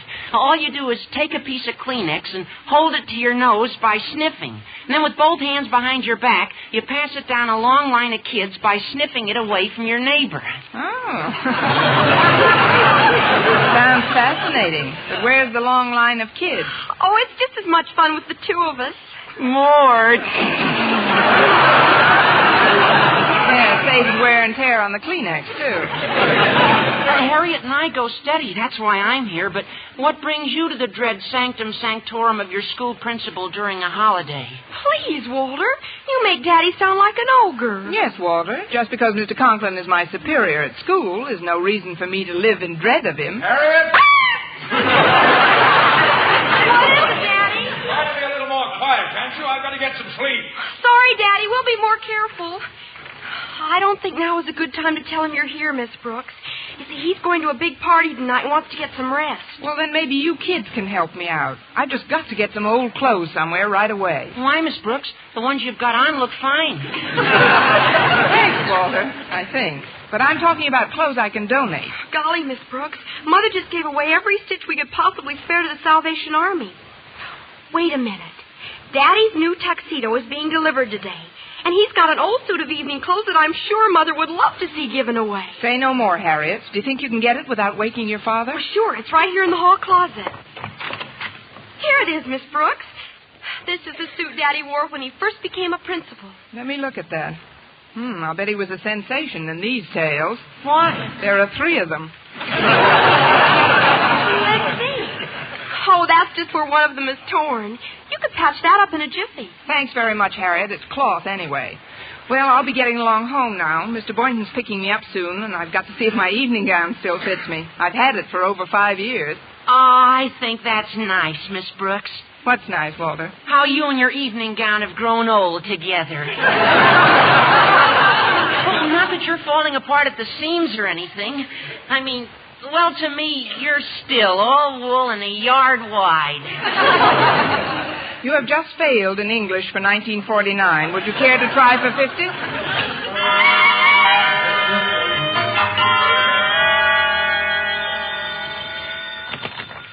Hello? Hello, Mr. Conklin? Yes, who's this? This is Kane from Kane's Classy Cut Clothes with 4 Ks. Oh, yes. Where's my tuxedo, Kane? You promised it to me by 5 o'clock, and it's 10 of now. Oh, that's what I'm calling about, Mr. Conklin. I can't get the suit to you by 5 o'clock. You can't? Well, then when will it get here? Next Tuesday. Next Tuesday? But I've got a very important party to attend tonight. Now, please, Mr. Conklin, don't yell at me. Yell at the Hotel Makers Union. They went out on strike yesterday. But isn't there something you can do? Somebody who can fix this? Calm yourself, Mr. Conklin. Even if I gave the suit to another shop to be finished, it wouldn't do any good. The buttonhole boys went out in sympathy. But how could you... Why did you... When did this... Now, how take were it you easy, able... Mr. Conklin. When Take it easy. My blood pressure is just as high as yours. So let's be good to ourselves and exercise some control. Control? But how can I... What will I... Even if I have... Now, there's no use for both of us aggravating. Goodbye, Mr. Conklin. Happy New Year. Harriet! Yes, Daddy, we're here in the living room. Harriet, I've had a great disappointment. My tuxedo... Hello, Denton. Conklin, we're playing Pass It. Want to sniff this Kleenex off my nose onto your nose? I can think of nothing more loathsome to do. Harriet, do you know where your mother put my old suit of evening clothes? Your old suit, Daddy? Yes. I've got to wear it tonight. Oh, but that old evening suit isn't any good, Mr. Conklin. It would make you look like a head waiter in a cabaret. A head waiter in a... That happens to be one of the finest dress Please, suits. Daddy. I gave it to Miss Brooks just a little while ago. She and Mr. Boynton are going to a party where you have to bring some old clothes to get in. What? That does it! Not only do my teachers openly flaunt my wishes about fraternizing, but they take my evening clothes along with them. Children, do you know what I'm going to do? No, we don't. But I know one thing. If I was Miss Brooks, I'd hop in bed and pull the covers up over my head.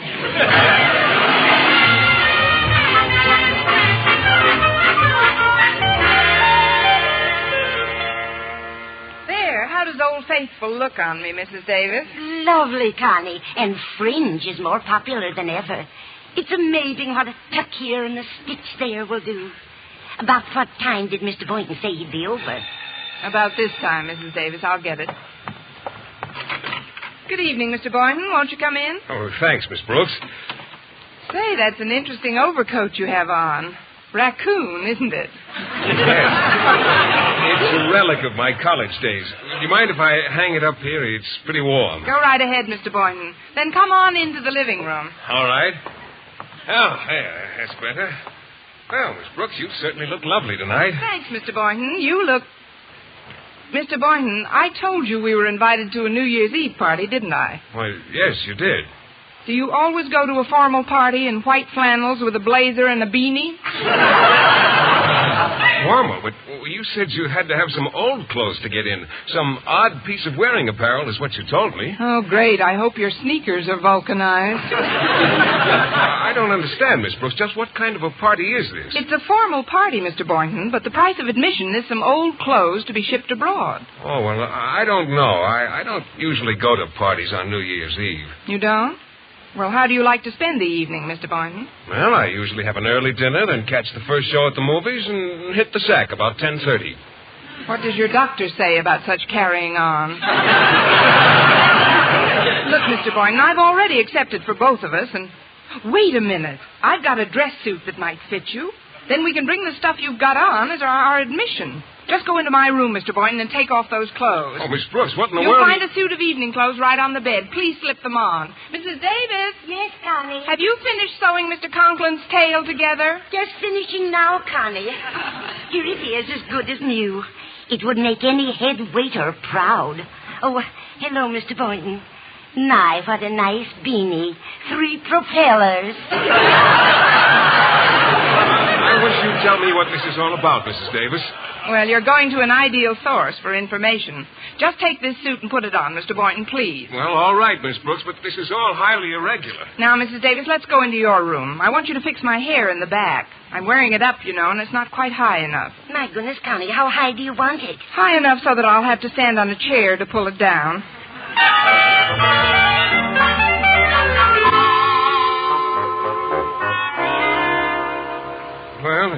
fit too badly. I get. Miss Brooks, I've got the suit on. That's fine. I'll just be a few minutes. Oh, would you answer that, please, Mr. Boynton? Mrs. Davis is still rummaging in my scalp. All right. Oh, well, it's Mr. Conklin. Good evening, sir. Good evening. I'd like a table down front, but not too near the drum.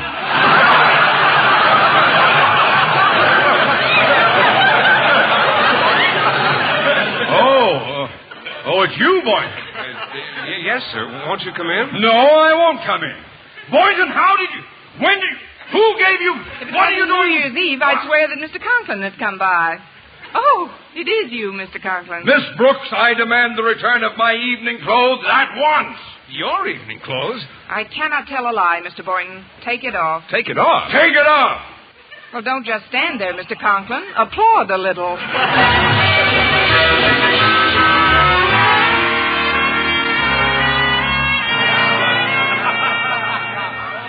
Get ready, everyone. It's 12 o'clock. Turn up the radio.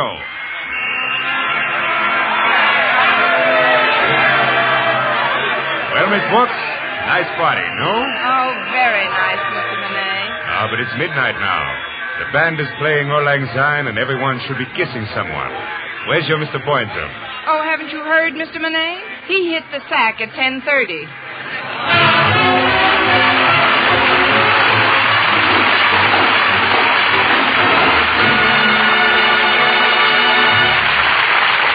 Eve Arden as our Miss Brooks returns in just a moment. But first... Dream girl, beautiful luster cream girl. Tonight, show him how much lovelier your hair can look after a Luster Cream shampoo. Only Luster Cream brings you Kay Daumit's magic formula blend of secret ingredients plus gentle lanolin. Gives loveliness lather even in hardest water. Glamorizes your hair as you wash it. Luster Cream, not a soap, not a liquid, but a dainty cream shampoo. Leaves hair fragrantly clean, free of loose dandruff, glistening with sheen, soft, manageable. Gives new beauty to all hairdos or permanents. 4-ounce jar, $1. Smaller sizes, either tubes or jars. Tonight, try Luster Cream shampoo and be a Dream girl, beautiful luster cream girl. You owe your crowning glory to a luster cream shampoo. And now, once again, here is our Miss Brooks. Well, Mr. Boynton didn't show me such an exciting New Year's Eve, but we had another date the next day, today. After spending the afternoon at the zoo, we came back to my house. Do you mind if I turn on the radio, Mr. Boynton? Oh, not at all, Miss Brooks, but I'm afraid I can't stay to listen to it. Why not? Well, actually, I didn't get into bed on New Year's Eve until 10 minutes of 11. I've got to catch up on my sleep. And so, as Philip Boynton faded slowly into the west, I bade him farewell in true Zulu fashion by saying Tunga Lunga Bimba Lakta, which means, how can you leave now? Jack Benny has switched over to CBS.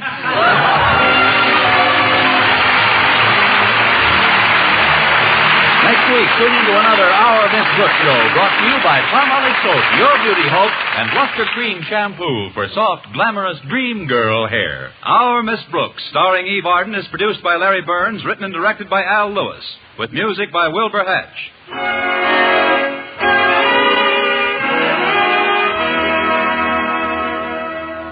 Men, do you shave with a lather or brushless shave cream?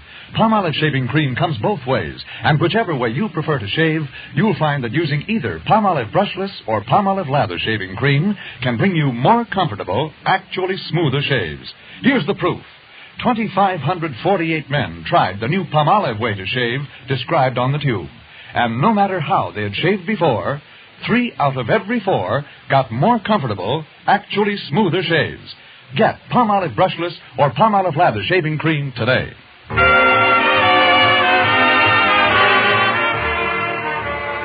For mystery liberally sprinkled with laughs, listen to Mr. and Mrs. North, the exciting, fun-packed adventures of an amateur detective and his beautiful wife.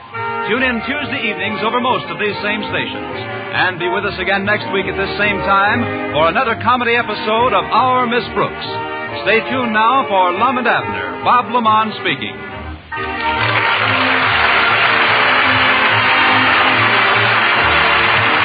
CBS, the Columbia Broadcasting System.